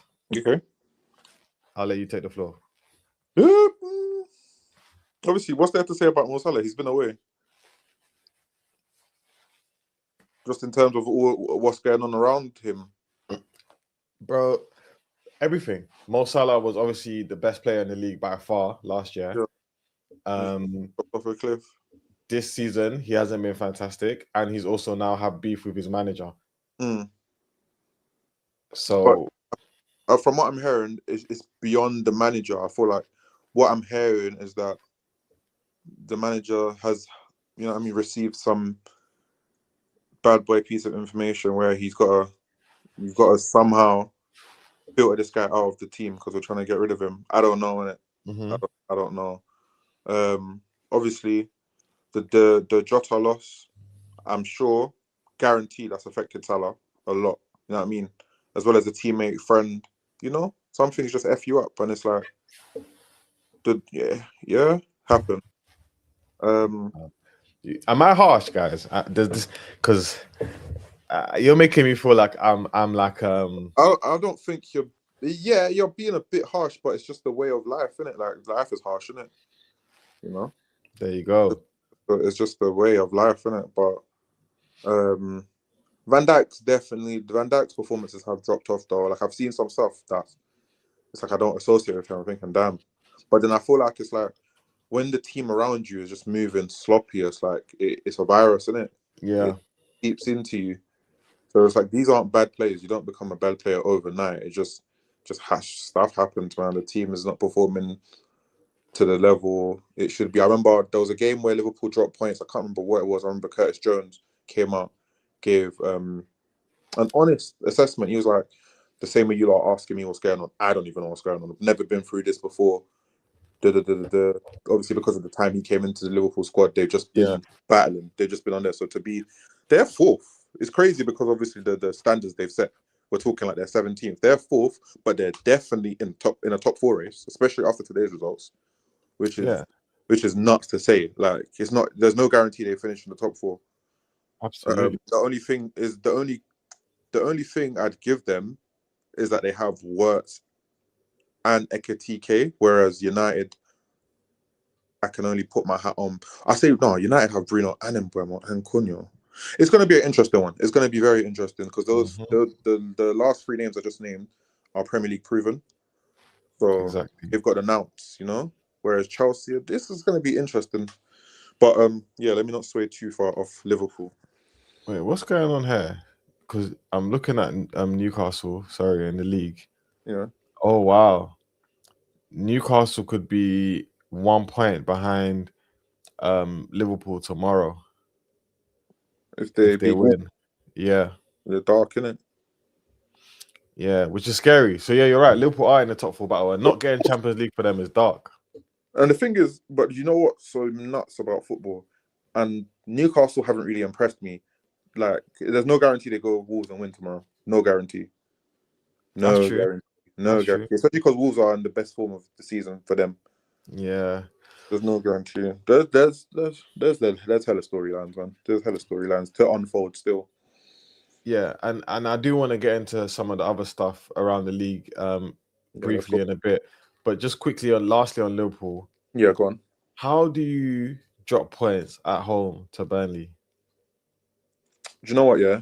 I've had the privilege, maybe privilege is a strong word, but of watching Burnley. So I can even say I probably watched more Burnley than I have United this season. Burnley aren't a bad team. They're not bad. They're just not as good as the rest, if that makes sense. You know what I'm saying? So it wasn't like a smash and grab. It wasn't like, oh, they scored, defend, low block. No, they were balling out too, which is what makes me even more surprised. It's like, come on, Liverpool, what's going on here? And another thing it's like Frimpong, yeah? Frimpong is a player like I was watching closely today, and it's like I'm watching him. No offense, I'm like, kind of see why City sold you. Like you're very one-dimensional. You know my least favorite genre of footballer. He fits right in. Just hella pace. It's hella pace, byline, inshallah. Do you know what I'm saying? But I feel like. Wait, so who are you talking about? Sorry, Jeremy Frimpong. Oh, okay, yeah. He was cooking Skelly though. Fuck. Huh?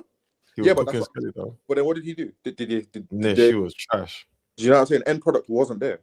He's kind of like a younger version of Adama Traore. That's what I'm getting from him.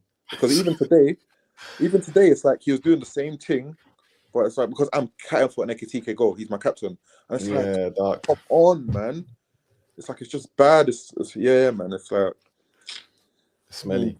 Yeah, smelly, man. Okay. Yeah, man. It's not looking good. And last thing on Liverpool is that they've got some really bad contractual situations going on. Obviously, Konate's contract is running out. What end of this season? This season, yeah. and Van Dijk obviously signed a 2-year contract, meaning that after this season, now it's 2. I didn't even know. Okay. After this season, he'll only have 1 left again, and they're back to square one, Yeah, like how they were last season. It's probably And going to be still. so that would mean they're in a predicament where it's either they sell him now and try and get a little bit of appease, which I think would be kind of pointless because how much are they really going to get? Maybe they could get like a cheeky 50 mil. What? With Van Dijk now, bro? For a Prem team, a Prem team will have to pay 50 mil for Van Dijk. Once Van Dijk leaves Liverpool, he's left the Prem. He's not going to go to another Prem team. He wouldn't do that to his legacy, man. I hear it. He wouldn't. He's how old is Van Dijk? I show you that 33. He could all retire after the deal. Nah. He could stay at Liverpool and just retire. You don't think? Or just Well, go Saudi. he's got 1 year left, bro. After this year, he'll end on 34 years of age. If I'm right, be 35. Let me check. Players retire at 35.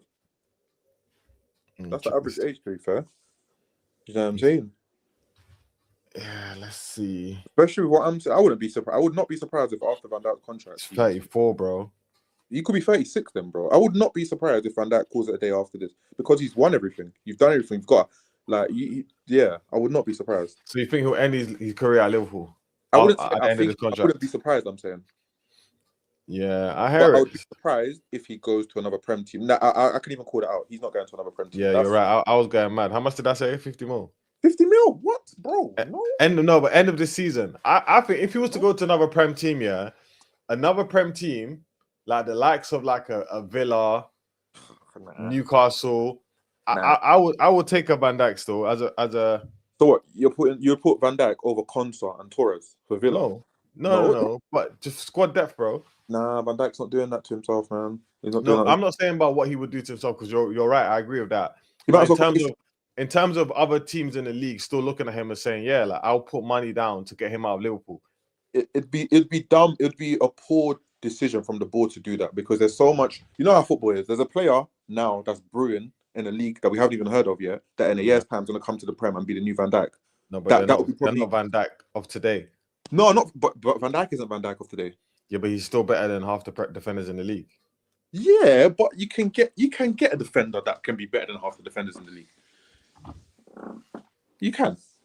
Yeah, you can, and you could get more years out of them. You're right. So that's why I was going mad when I said 50.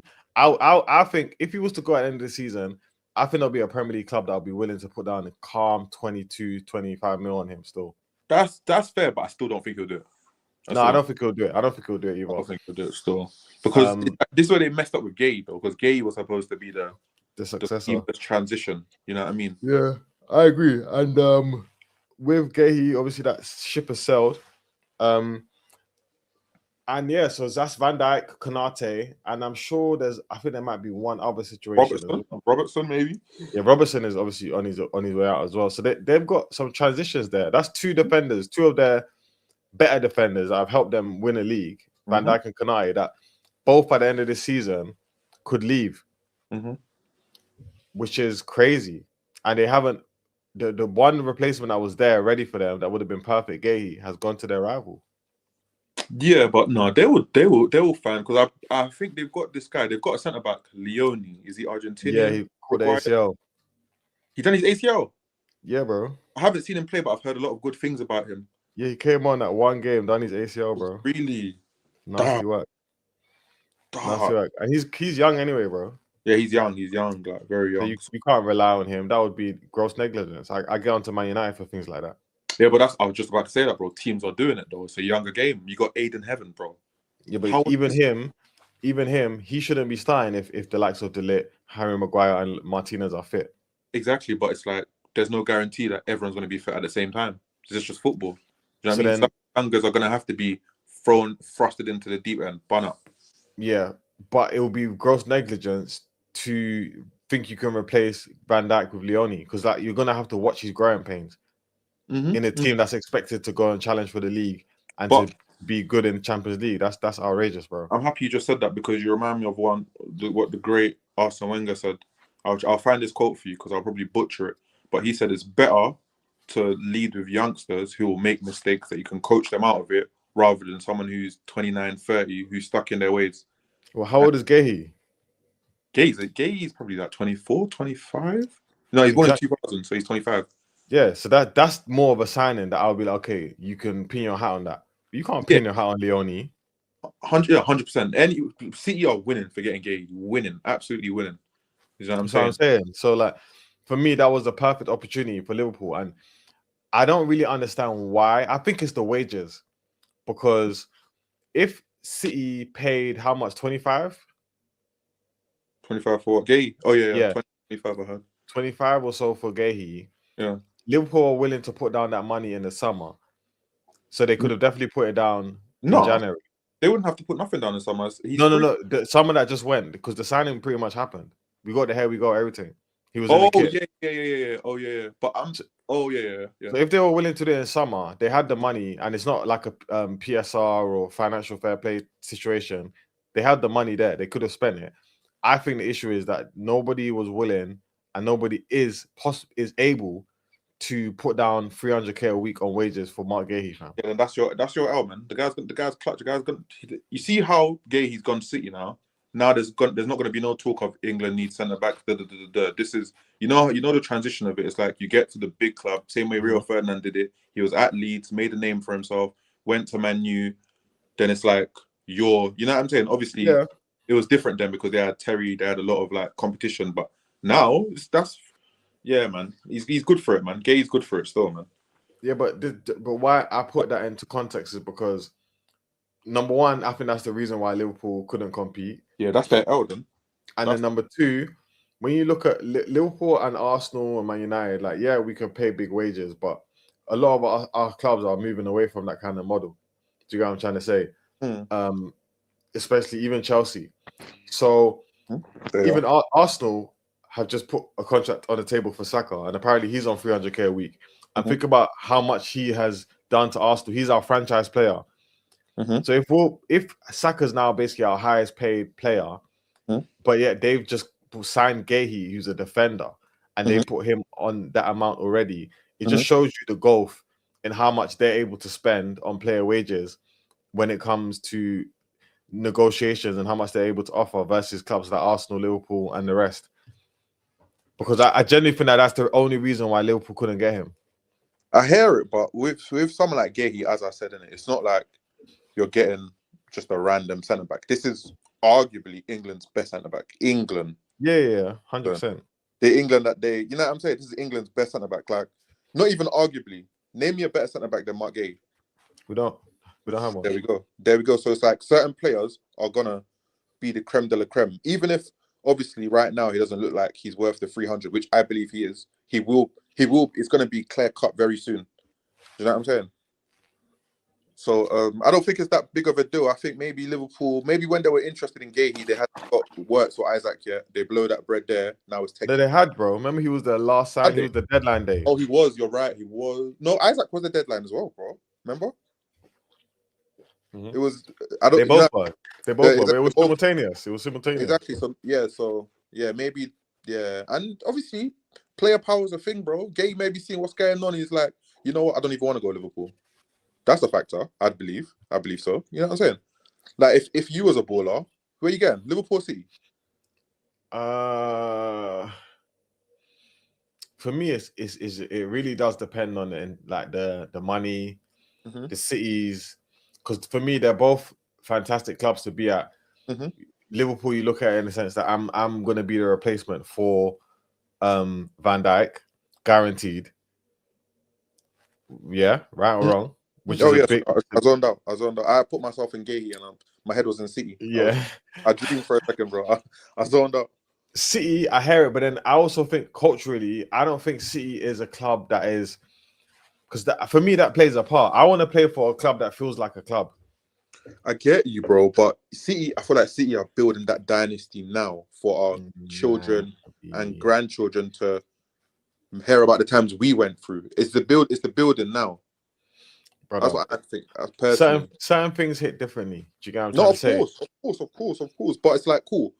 Obviously, look at teams like Nottingham Forest, teams that have heritage, or what? Let me name another team that's not even in the Prem. Oldham Athletic. Yeah. What does that mean to you now as a football fan? Nothing. Like respectfully, huh? Nothing. okay, cool. But the people that were watching football 30 years before us, before we were born, it means a lot to them. But you know, football through generations, the teams change. And I'm just saying, obviously it's a project, isn't it? It's a project at the end of the day. And what they're being sold, what they're being told in them meetings, we're never going to really be privy to. Maybe you more than me, but I'm not going to be privy to it. Do you know what I'm saying? So it's like, I know my thing is, what you're saying is true. Yeah. Sorry, bro. Finish. Sorry. No, I'm just saying, yeah, more or less. I've said what I said now. Yeah. I feel like it's the same thing with Pep. Like what Pep has done has been fantastic, yeah. But part of the reason why all of us were so happy for, oh, I think I lost you, bro. No, sorry. Okay. Oh, part of the reason why I think people have always been so happy for Man City to win the league is because it kind of feels like, like you're not one of my main ops. It doesn't really mean nothing when you don't win it. Yeah. So even someone like Pep, he's done a madness at Man City, but we wouldn't respect him half as much, if not for what he did at Barcelona prior. True. That's why we respect him. That's a fair point. Like, I'll say 75 to 80% of why we love and respect Pep in the game and why his status is undeniable is more because of the work he mashed at Barcelona than anything close to what he's done at City, even though he's won. I think as the years go on, that percentage drops because it's what he's done in the Prem. He's broken mad records. You know what I'm saying? He's done things that people haven't done before. Yeah, but it will hit different eras with different eras of City teams. Yeah, no, there's no doubt about it. But what I'm saying is, there's certain clubs that it would hit different at. This the same man that like he's begging the fans to make noise and to do you know what I mean? Like, let's be honest, bro. Like, if he did it at, let's say, Man United, Liverpool, or even Arsenal, even Chelsea, I would put ahead of Man City in regards to that cultural multiplier effect. Do you know what I mean? Like, there's certain teams that you can mash work at and it doesn't hit the same as when you mash work at another club. Like, if Scott McTominay went to Inter Milan and did what he did, it will still hit, but him doing it at Napoli, for me, makes it hit. Why? How come? Because Inter Milan are a big team. That's why I'm my manager mode. So I actually want to know why you signing for my Inter guys.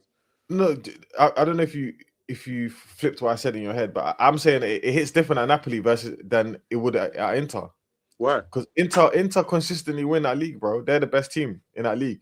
Oh, fair. Okay, I get what you're saying. Do you get what I'm trying to say? But him doing it at Napoli is kind of like, it's the same thing with Xhaka. Xhaka doing what he did at Leverkusen hits way more different than if he did it at I don't know, Bayern Munich. Yeah. Same thing with Klopp. Klopp doing it at Dortmund. Yeah, I agree with you. It's kind of the underdog story. It's partly that, but it's also like, and I'm. It's part of what I'm saying, but also part of the fact that part of what I'm saying is that City just ain't got steez like that, bro. No one cares about them. But I'm saying that's obviously, I'm not saying you're wrong, but I'm saying the longer they keep this up for, when you look back at it in hindsight, they're building history right now, but because they don't have history, you know what I mean? It's like they don't have steez, but they're building history to attain the steez, if that makes sense. Yeah, but they're a long way away from that, bro. They're a long way away, definitely. That's why I said our children and grandchildren by that time. Yeah, maybe we'll see, boy. They're building it, man. They're building this era of the Premier League. There's this era. Yeah, 100% still. Cool. So then, okay. Lastly, I just wanna. This will be an opportunity to kind of talk about some of the other teams and stuff. I touched on it earlier on in the conversation, and I said that a lot of the no Prem game has been easy this season. Yeah, and no 3 points is guaranteed. You have to earn every 3 points in this league this season. Yep. And there's been an ongoing debate where people are trying to minimize the quality of the league this year and say that it's the worst league that we've had in a while. I don't understand. I can't entertain. And there was part of their reason it is because the big teams aren't as good as they were, and which is arguably true. Because even when I look at Arsenal, as much as if we want to turn around and say City haven't been fantastic this season, I don't think being 7 points clear of them makes us free of any critique whatsoever. Do you know what I'm trying to say? I think if we were 9 points clear of them, we could hand on our heart say, yeah, we've been fantastic. I think we've been great. but I don't think we've been fantastic. So I basically give credence to their argument that the top teams haven't been as good. But for me, I think that's doing a disservice to how good the other teams have been. Which is how I see it. I've always seen it like that, to be fair. But yeah. So what are you asking? What are you saying? So my it's kind of like a segue and just an overarching conversation. Yeah. And I was basically looking back at the Arsenal games this season, and tell me if you agree.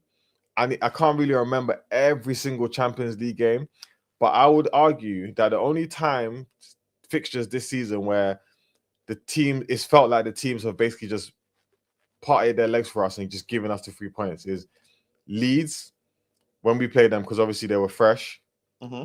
You know, the one we slapped them 5-1, Gyökeres scored 2. Slide tackle, yeah. Yeah. Oh, no, that slide tackle was even a flare call. Fuck you know. Yeah. I think one of them was like a tap in. Was it I can't remember, but no, that was a different game. But he scored 2 goals that game. He ran in with the ball was bouncing, bubbling. Oh yeah. That was the goal. Bro, you don't even get it. That's the goal. I said, I did this. This guy's a fraud. I said, he's gonna fool everyone. I done this. I said, this guy's a fraud. Because that didn't fool me. I was like, what am I seeing? I've never seen a goal like that in the Emirates. I've never ever seen a goal like that in the Emirates, bro. Never. Some would say that some would see the silver lining in that, and this is where you're gonna come across negative and me come across positive. But beautiful. Some would see the silver lining in that and say, "Yeah, like we've needed a striker that could just score with a slide tackle and with a wrestling." We should have slide tackled against Liverpool. 0. We scored 0 goals against the champions this season. 0. It's dark still. Okay, so what was I even saying? Oh yeah, so Leeds was a gimme. West Ham, Nottingham Forest when we played them under. I remember the Forest. What's the West Ham though? West Ham, I'm pretty sure we slapped them 3. I think at the Emirates. I think so. I don't remember. I remember the Forest. I remember the Leeds. Let me check. Yeah, we beat them 2-0 in October. Who scored? This is not Rice and Saka. Yeah.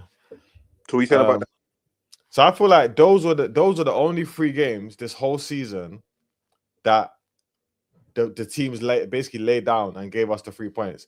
Every other game has been very difficult, bro. We've had to genuinely earn and deserve every single win. Bro, correct me if I'm wrong, yeah? That Leeds game, was it not 1-0 at half time? Did we not explode into goals? I think you might be right, you know. From what I remember, because 5-0 even, 5-0. Yeah, it was 5-0, but I remember like we exploded into goals in the second half. Nah. I don't know. Are you checking? Yeah, I'm checking now. So Timber scored 34, and then Saka scored in injury time, first half, so 56 minutes basically. So we were 2-0 up at half time. Oh, okay. And then we scored one 48, and then another one 56. So we were 4-0 up after 56 minutes. But you're right. 2 of the goals came just before the end of the first half. Yeah, because I remember it was like low block. You know, by the time it gets to 30 minutes and it's 0-0, you know how the Emirates Yeah. I feel like I just remember that. That's why I said that. But okay, cool, fair enough. Yeah. Yeah, bro. Yeah, I'm with that, man. I've always said like it's different now, isn't it? Prem money is different. Players, teams are different. Teams that like Bournemouth, Brighton, like teams that were yo-yo teams are established Premier League teams because there's quality everywhere in the Prem. There's quality. You've got West Ham that have players like Lucas Paqueta. You know what I'm saying? You've got that. Do you know what I'm saying? You've got people like Callum Hudson-Odoi. This is a proper player, isn't it? English talent that was linked to Bayern not too long ago. Obviously, injuries or whatnot, it didn't work out. But my point is, if you can run through every team, and probably name at least 3 players that you would scare your team. Yeah, and that could even start in some of the bigger teams, you know. Or at least, like Murillo for me starts at Man City. Or even Semenyo, but it's happened. You know what I mean? Yeah. Gay. You know what I mean? It's happening. It's actually happening in our faces. Tielemans could slide in that Man City team. Absolutely. Yeah. You know but he's playing at a top 3 team though. You know what I mean? But obviously, Villa weren't always this team. Villa got relegated about 10 years ago. He's part of that though. He's part of them because I wanted Tielemans. You know when it was between Odegaard, I remember. Madison. Yeah, Do you yeah, remember yeah, that summer? yeah, yeah, And yeah. I remember. Tielemans. Tielemans was the I know early who I link. wanted. That's what I remember. Yeah, of course. I wanted Tielemans first, you know. I wanted Tielemans as well, bro. But they told me he can't run. They told me he has no legs. You know, but let's not be disingenuous with that because as good as Tielemans is, personally, I don't watch him week in, week out, innit? Yeah. And I do feel like he's good, but we can't overlook it. But he's fantastic. He's worthy of the respect that we're giving him in this conversation. It's praised. Fam, the guy's quality. The guy's quality. I can confidently watch him enough to Rogers makes it into any team in the league. You know what I'm saying? But even I want to drop like cool. Who else? I want to drop to teams that aren't even in that. What about Ndai, Everton? Yeah, bro. Ndai, Everton. Who else? Palace obviously got Mateta. Yeah. Who else? Wharton. Yeah. That's another one. Anderson. That's 17th place. Ridiculous. That guy's absolutely ridiculous. Guy's such a he's a terror. Leeds got Calvert-Lewin, who is playing better than all of our strikers this season. Calvert-Lewin's hot and cold though. You know what I mean? He is hot and cold, but we can hand on our heart say that he's doing better than Isak, Gyökeres, Sesko. Who else? Obviously not Haaland. Obviously not Ekitike. He's doing better than my client at Aston Villa. Absolutely. So he's doing better than a lot of he would comfortably right now, like on form, he'll be playing over a lot of our strikers. Absolutely. Who's your Brazilian client? Thiago mashing it up. Brighton have the likes of Mitoma, Welbeck, Belieber.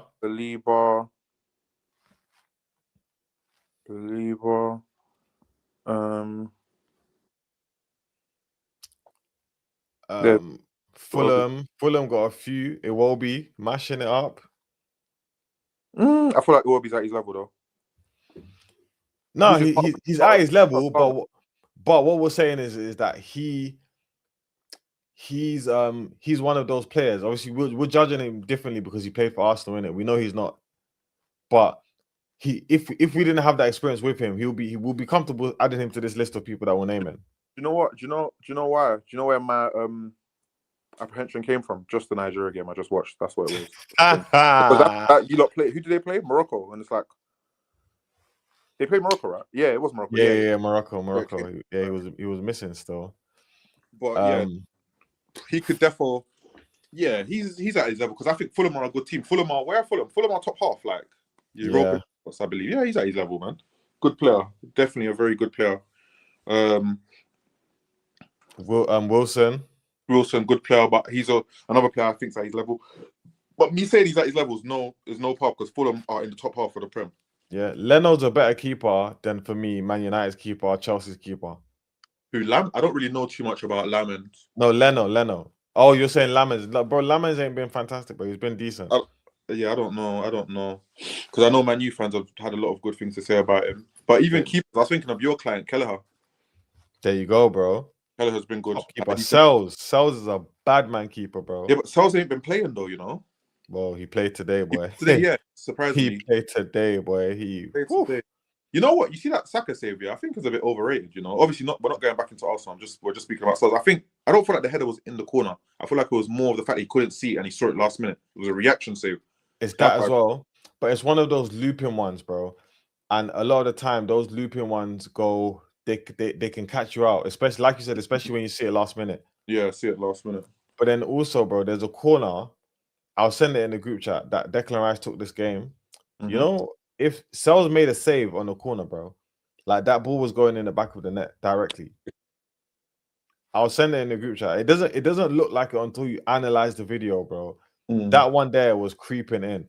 Speaking of Rice, so even someone like Rice, a couple years ago, obviously I've been a big fan of Rice for a very long time, and one of the reasons why we lost the Prem was that Rice Partey incident at the bowling ground when Partey tried to dribble. So deep it now. You see how you know Rice. So imagine the insult of Partey trying to dribble past Rice like that. Do you remember? Yeah, I remember. So it's like even players like Rice that will be at West Ham, and it's like obviously now you're at Arsenal, so there's more eyes on you. So now everyone can verify you. That's what I'm saying. There's players that are everywhere. Back to the centre back talk we were talking about for Liverpool. But yeah, bro. They're just the Premier League It's stacked. Stats, man. Right. I'm just trying to think. I know I'm forgetting players. I'm gonna be so pissed when we finish this. Bournemouth, my client Krupi, but he doesn't start. Oh, but start he's a lot. a top player, man. He'll get a move. He'll get a move still. Yeah, he's young though, so even I think he should chill because he's young. Like, just play. At least you're in the Prem. Just play. Just keep playing because he's young. He's a teen. He's a teenager. Yeah. He's a He should still, and they should keep him for a little while still. Sunderland, we haven't even discussed Sunderland, bro. Sunderland, Siddiqui. I didn't realize Siddiqui was that young. How old is he? 20. I think he just turned 21. I think he was away in AFCON. He was in the AFCON, was he not? Wow. Siddiqui, because it was he was the one that was partnering Xhaka until he had to go to the AFCON. But was he Congolese? I think he's Congolese. Noah Siddiqui got an assist today. Yeah. I know Mukiele because Mukiele was in Paris. I know Viv will know Mukiele a lot. Yeah. Xhaka, also you can't obviously Lefebvre. How do you say it? Enzo Lefebvre. Yeah, top player, man. Top player. Even Brian Brobby, he's someone I heard of years ago for Ajax. And I think he got a move somewhere and it didn't work. And after this is like his redemption coming to Sunderland. Man. He's a, you know what I mean? He's a handful. He scored against us in the last minute. Yeah, man. It's like, bro, like it's crazy. And that's why I find that argument disingenuous. I know people are salty that their teams aren't particularly doing well. But bro, just look at the last few game weeks. Yeah, the form guys have never looked so colorful in my life. From top to bottom, bro. Too colorful. Like Liverpool have drawn their last 4 games. Liverpool have drawn their last 4 games. Man City have lost their last game and drew the 3 before that. Arsenal obviously still has the best form in the league. Draw, and then 4 wins in a row. Chelsea are probably Chelsea are second best in the league right now. Brentford. I know Brentford lost today. Brentford, sorry, not Chelsea. Chelsea's form guide is disgusting. Yeah, they won today, but before that, they hadn't picked up a single win, drawn 3, lost 2. So Brentford are second best on the form guide in the league. Yeah, it makes sense. Leeds be up there.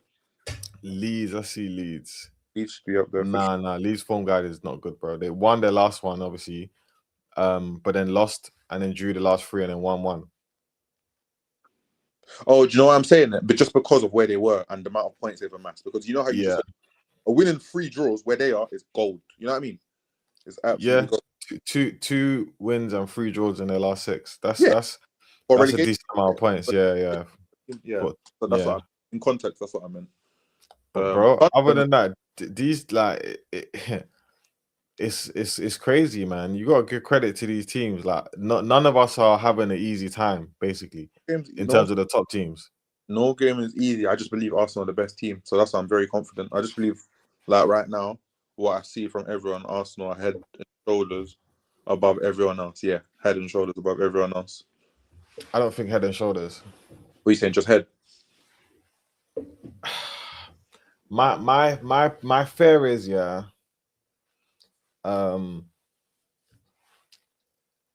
is the pressure. This is crunch time now, bro. Like we managed to get a lead, but this ain't the first time we've had a relatively comfortable lead.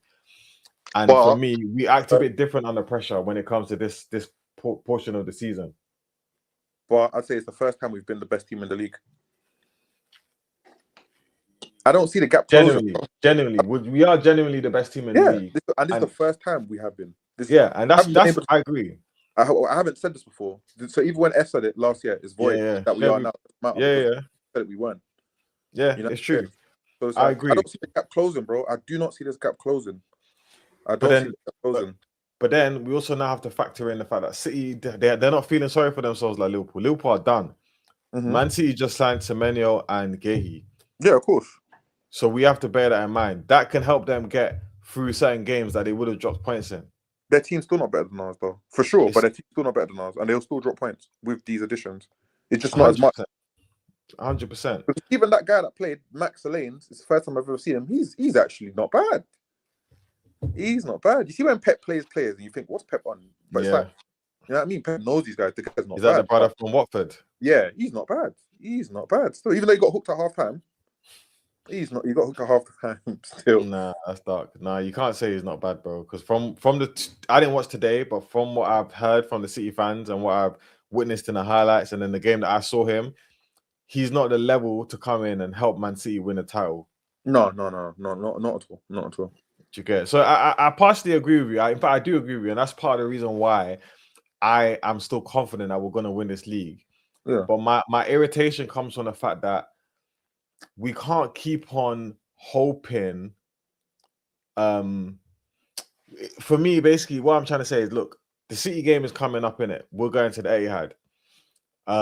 If they take points off of us, that could reduce the gap to something that's very uncomfortable. And that's bearing in mind that we might. That's bearing in mind that we're still on the same points distance. Yeah, between we're gonna go there and win, man. We're going to the Etihad and we're leaving with 3 points. We've never done that, bro. Oh, there's the first time for everything, and this one's gonna be so sweet. This one's gonna be so sweet, man. I remember when Martinelli scored that deflection goal, and we were so happy at the Emirates when we beat them. Oh, that was the first. That's when we popped our virginity. That was the first. Wait, hold on. Who got the assist though? Who was it? Kilikai. Yuck. Yeah, I'll never forget because it was a trio of subs that were all involved in the goal. I think Tomiyasu came on, Martinelli, and Havertz. I miss Thomas Partey, man. But anyways, I every now and again I think about that, but I don't at the same time because I think Zubimendi been so good. So good. But I just, you know what I mean? It's just when you certain positions when you change it, it's like, damn, man. Yeah, he's a certain level of quality and flair in that midfield. Like he's not even getting his contract renewed at Villarreal, from what I saw. Yuck! Is it injuries? I don't know. I don't know what it was. I just remember I've got a wild TL. I get so much weird teams news. I don't know what it was. I ain't seen that one still. All I've been seeing is the Dembele goal, fam. Ah, that one was naughty still. Yeah, absolutely naughty. Where's he been? Has he been injured? Yeah, he has been injured. It's like since he got the Ballon d'Or, he ain't really kicked ball. It's the curse of the Ballon d'Or, bro. Yuck. Curse of the Ballon d'Or still. Yuck, man. Okay, well, last thing I'll ask you before I let you go, my brother. Yeah. Is Champions League action is back this week. Mm-hmm. Should we just quickly have a run through all of the fixtures? Yeah, let's go for it. Let's see. Obviously, we know who we're playing as Arsenal fans. We got Inter Milan, and we are away for that game. Whew, that's not going to be easy. I didn't even know we had Inter. I thought we had. I thought you said the team we have after Inter. I thought we had Karat or something. Yeah, Karat. But that, yeah. Okay. Yeah. So the important games, obviously, Man City are playing Bodo Glimt. This is an easy week for them. They should, if they beat Man United this week would have been a fantastic springboard for the up and coming running because they would have had Wolves and Bodo Glimt. Napoli, Copenhagen. Who's home? Copenhagen at home. Oh, okay. Let's say it in order. Yeah, okay. Inter Milan versus Arsenal. Easy game, that one. But okay. So Inter Milan versus Arsenal. Mm-hmm. Olympiacos versus Bayer Leverkusen. Okay. Madrid versus Monaco. Okay. Sporting versus PSG. Okay. Spurs versus Dortmund. Villarreal versus Ajax. Mendes back at his old team. Who did you say after Sporting PSG? Tottenham versus Dortmund. They're both shit. Okay. Dortmund wanted. Did they? Yeah. No, they were on my slip still. But yeah, you're not wrong. Villarreal, Ajax. Okay. And then Wednesday, let me just do the important ones. Oh, Galatasaray, Atletico. Okay. That's interesting. Atalanta Athletic Club. Okay. Bayern Munich versus Union Saint Julius. I feel like Bayern are always playing easy teams in the flipping. Bro, why haven't we played none of these bum teams yet? We got Dory the last game, innit? We'll see Ethan. Beautiful. Chelsea versus Paphos. Yeah, all the rest of the games are kind of meaty. David Luiz against his old team. Proof. Yuck. Juve, Benfica, Marseille, Liverpool, Is that Greenwood? Ooh, it is indeed. Ooh, that could be. Hey, he could slap them, you know. Not he could. I'm going to show you my slip for that game. He guaranteed will. He'll want to. He'll relish it. He'll relish it. What? The ops. Yo, Newcastle, PSV, and then Slavia Prague versus Barca. So really, No. the big game of that whole lineup really is Arsenal, you know. Yeah, I need to see the league. I want to see the league. I'm going to see the league closer to it, just so because certain games don't mean nothing when I'm hearing you say it, but in context with where the positions are, it's like, oh shit. But there's only 2 games left, isn't it? Yeah. Yeah. So we're gonna finish second, unless we lose both our games. Really and truly, We're topping it. yeah, we're top. We should be finishing second. Actually, no. There's up until 5th. The top 5 teams outside of ourselves can obviously overtake us in those 2 games. The other one is a death of 3 points, and then this one is the interesting one.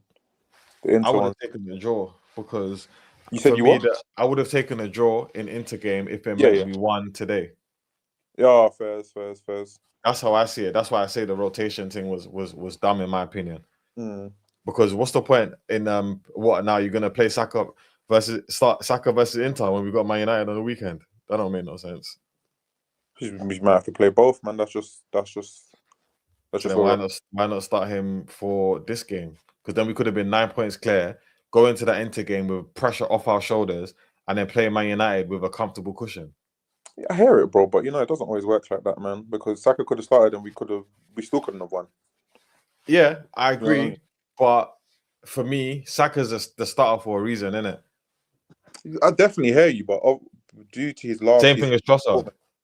Due to Saka's recent performances, he's put himself in a position where his starting position against Forest wasn't guaranteed. That's down to the player. No, I disagree with that, bro. But he hasn't been good. He hasn't been good though the last 3-4 games. He hasn't. It's not about it. No, he has been good because even if you look at the Chelsea game, the moment where people say, "Oh, he should have passed it to Thing," he did that whole thing by himself. He got us that goal pretty much by himself. Cool. I'm not saying nothing about that. Yeah, no, that's. I'm not complaining. I don't give a shit. He's the one that intercepted the ball, won us back possession, and then gave it to Ben White, right? What? Yeah, but before that, he won a throw in as well. Yeah. Received the ball, held on to the ball, played it to Ben White. Like he got us that goal. Yeah, no, for sure. But the Saka we know is capable of bigger and better. You know what I mean? Yeah, but this is what I'm saying. He's still having impact on games, and for me, that's enough. And not only that, because everyone always likes to do this the GA thing when it's convenient, yeah. But when it comes to Saka helps us in the game. Whenever we're playing, in my head, I keep thinking, oh, as soon as I see Saka get the ball, I'm thinking, brother, we need to get him the ball as much as possible because he's our threat. Yeah, for sure. Like even if he doesn't get the GA, even if you give the ball to him, and anything on his side, yeah. And that's why I say he's important to start because not that I don't feel that way with Noni, but the last few times I've seen Noni play, he hasn't been as good as he was in the earlier parts of the season. No, I hear it, but like, yeah, sometimes Saka, you're gonna have to hold the bench, man. It's the gift and curse of squad depth, man. It's just what it is. Not today, man. The rest of them against Inter, man. With the quality we have, we should be beating Forest without Saka. Yeah, but again, this is why all I can do is Martinelli shouldn't have missed that chance, because if Martinelli scores that chance, it's a different game and everything looks like it works. So it's like, I get what you're saying. You're not wrong, bro. But I'm saying you can't, because this is the same argument. We're running Saka into the ground. Get squad depth so we can rest him. Yeah. Because we don't know if he's going to start against Inter. You know, we're just assuming here. I'm not. Well, you're just assuming it. We don't even know. He might, because he didn't start against Chelsea, did he? No, he did, but he didn't start against Portsmouth. So it's like you just don't even know because he's been rested well, and that's what I'm saying. Just rest him against Inter, bro. Like instead of this game. This game, I think we needed him, man. I get he started midweek, but yeah, like if I hear it, man. Last year, that was a pen, by the way. You think? I don't think it was. You know, how can that not be a pen? Do you know what it is? Do you know what? Even if it is or isn't, I don't want to put the game down to that moment. I'm not putting it down to that moment because we should have won regardless. But what Yeah, I'm saying is, for me, it's a Stonewall penalty. I just the way I view handball. Obviously, I know it's different now. Like since I started watching football till now, the handball rules had so many different variations. I know what handball is. Do you know what I mean? And is that handball? That to me is not handball. Why? Because he's not a deliberate handball. Yes, it is. No, he hasn't. So you're telling me Ola ain't a deliberate handball that ball? Yes, bro. No, then we're gonna have to agree to disagree, bro. So what was he doing? I think he's trying to shepherd. I feel like he's anticipating maybe someone coming from that angle where his hand is. Do you know what I'm saying? Because I know his stance. Like, you know how certain men have their stance of playing their body. That's his body. That's how he does his thing, innit? His hands is always like, if he wants to. Man can't do that, bro. Man can't be doing the nuance. Like, oh, Ola Aina Sterling runs like this, so that means that's not how it works, bro. But then cool. But do you know why they didn't give the pen? Back to what you just said. Because his body was in a natural position. And if you watch Ola Aina as much as I do, that's his natural stance. No, bro. He scooped the ball with his hand, bro. He was trying to prevent it from going out for a corner. No. I didn't see it. He was, bro. He was. I didn't see it that way, man. He was, bro. This the thing. Football decisions like that are meant to be black and white.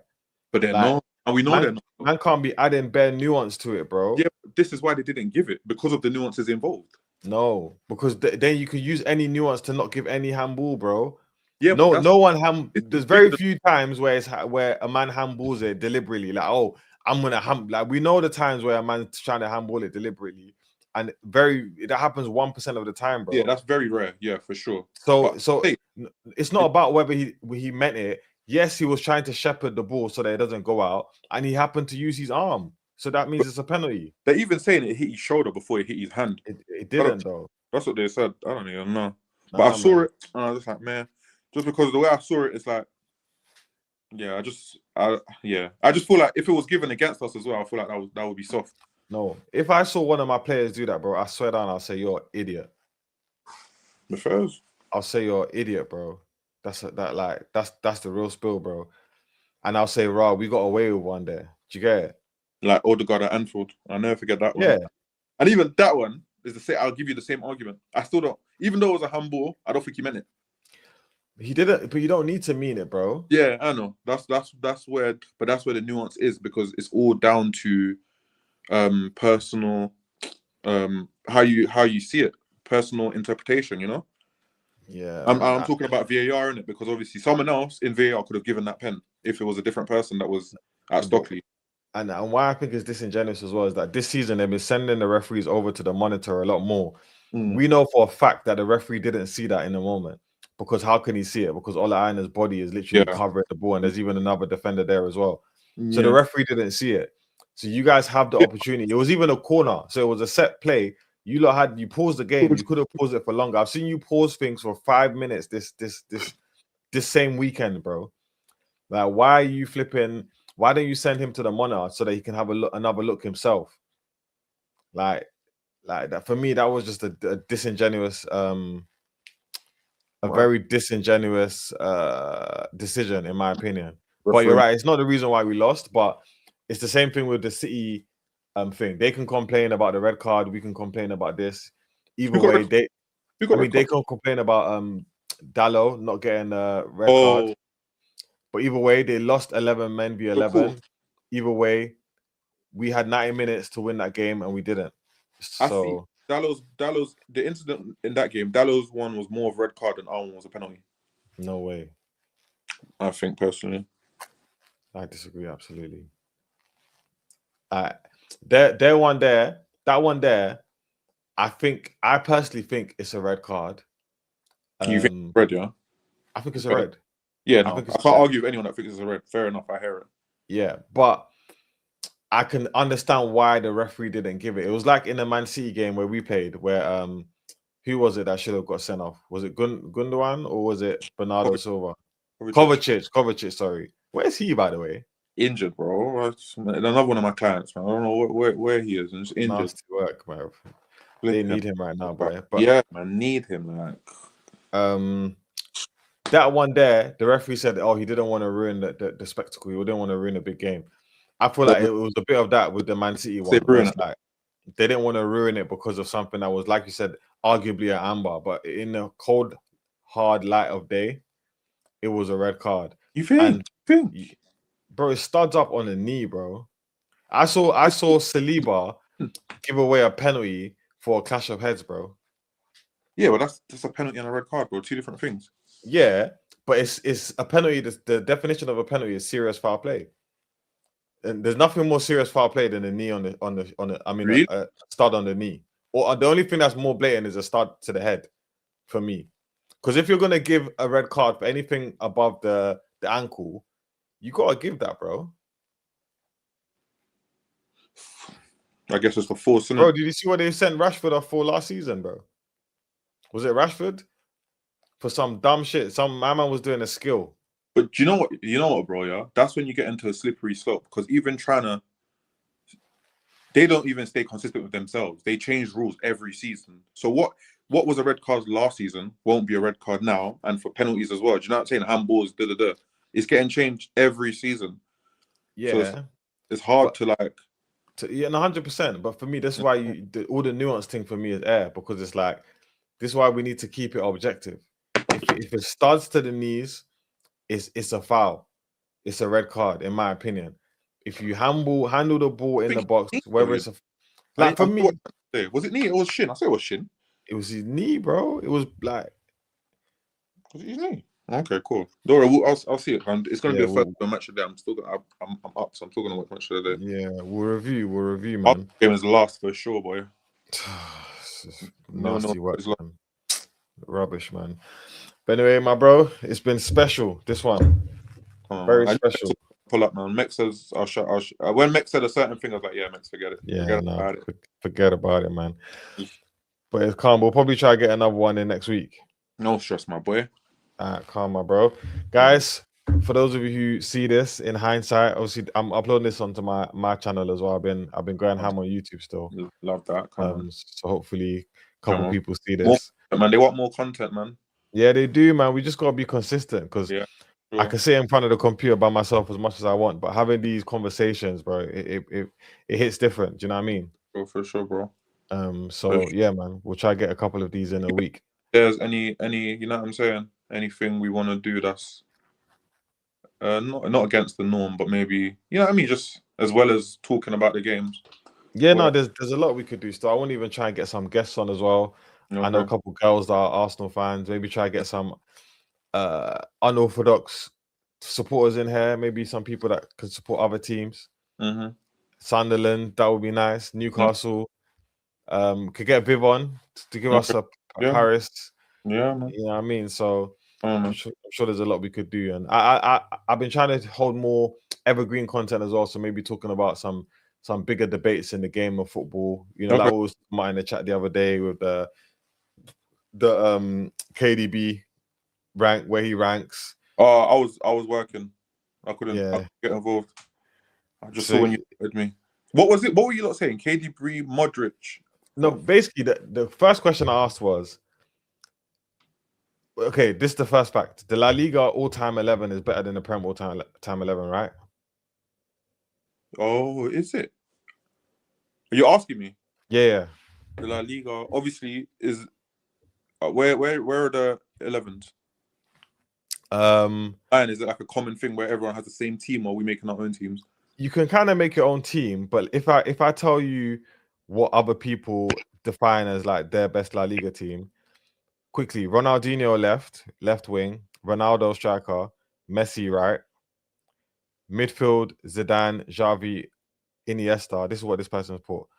Left, I can't even see, but let's just say Alba. What you saying? You can't even see? What do you mean? Because I took a screenshot from TikTok, so my man's head's covering it. Okay.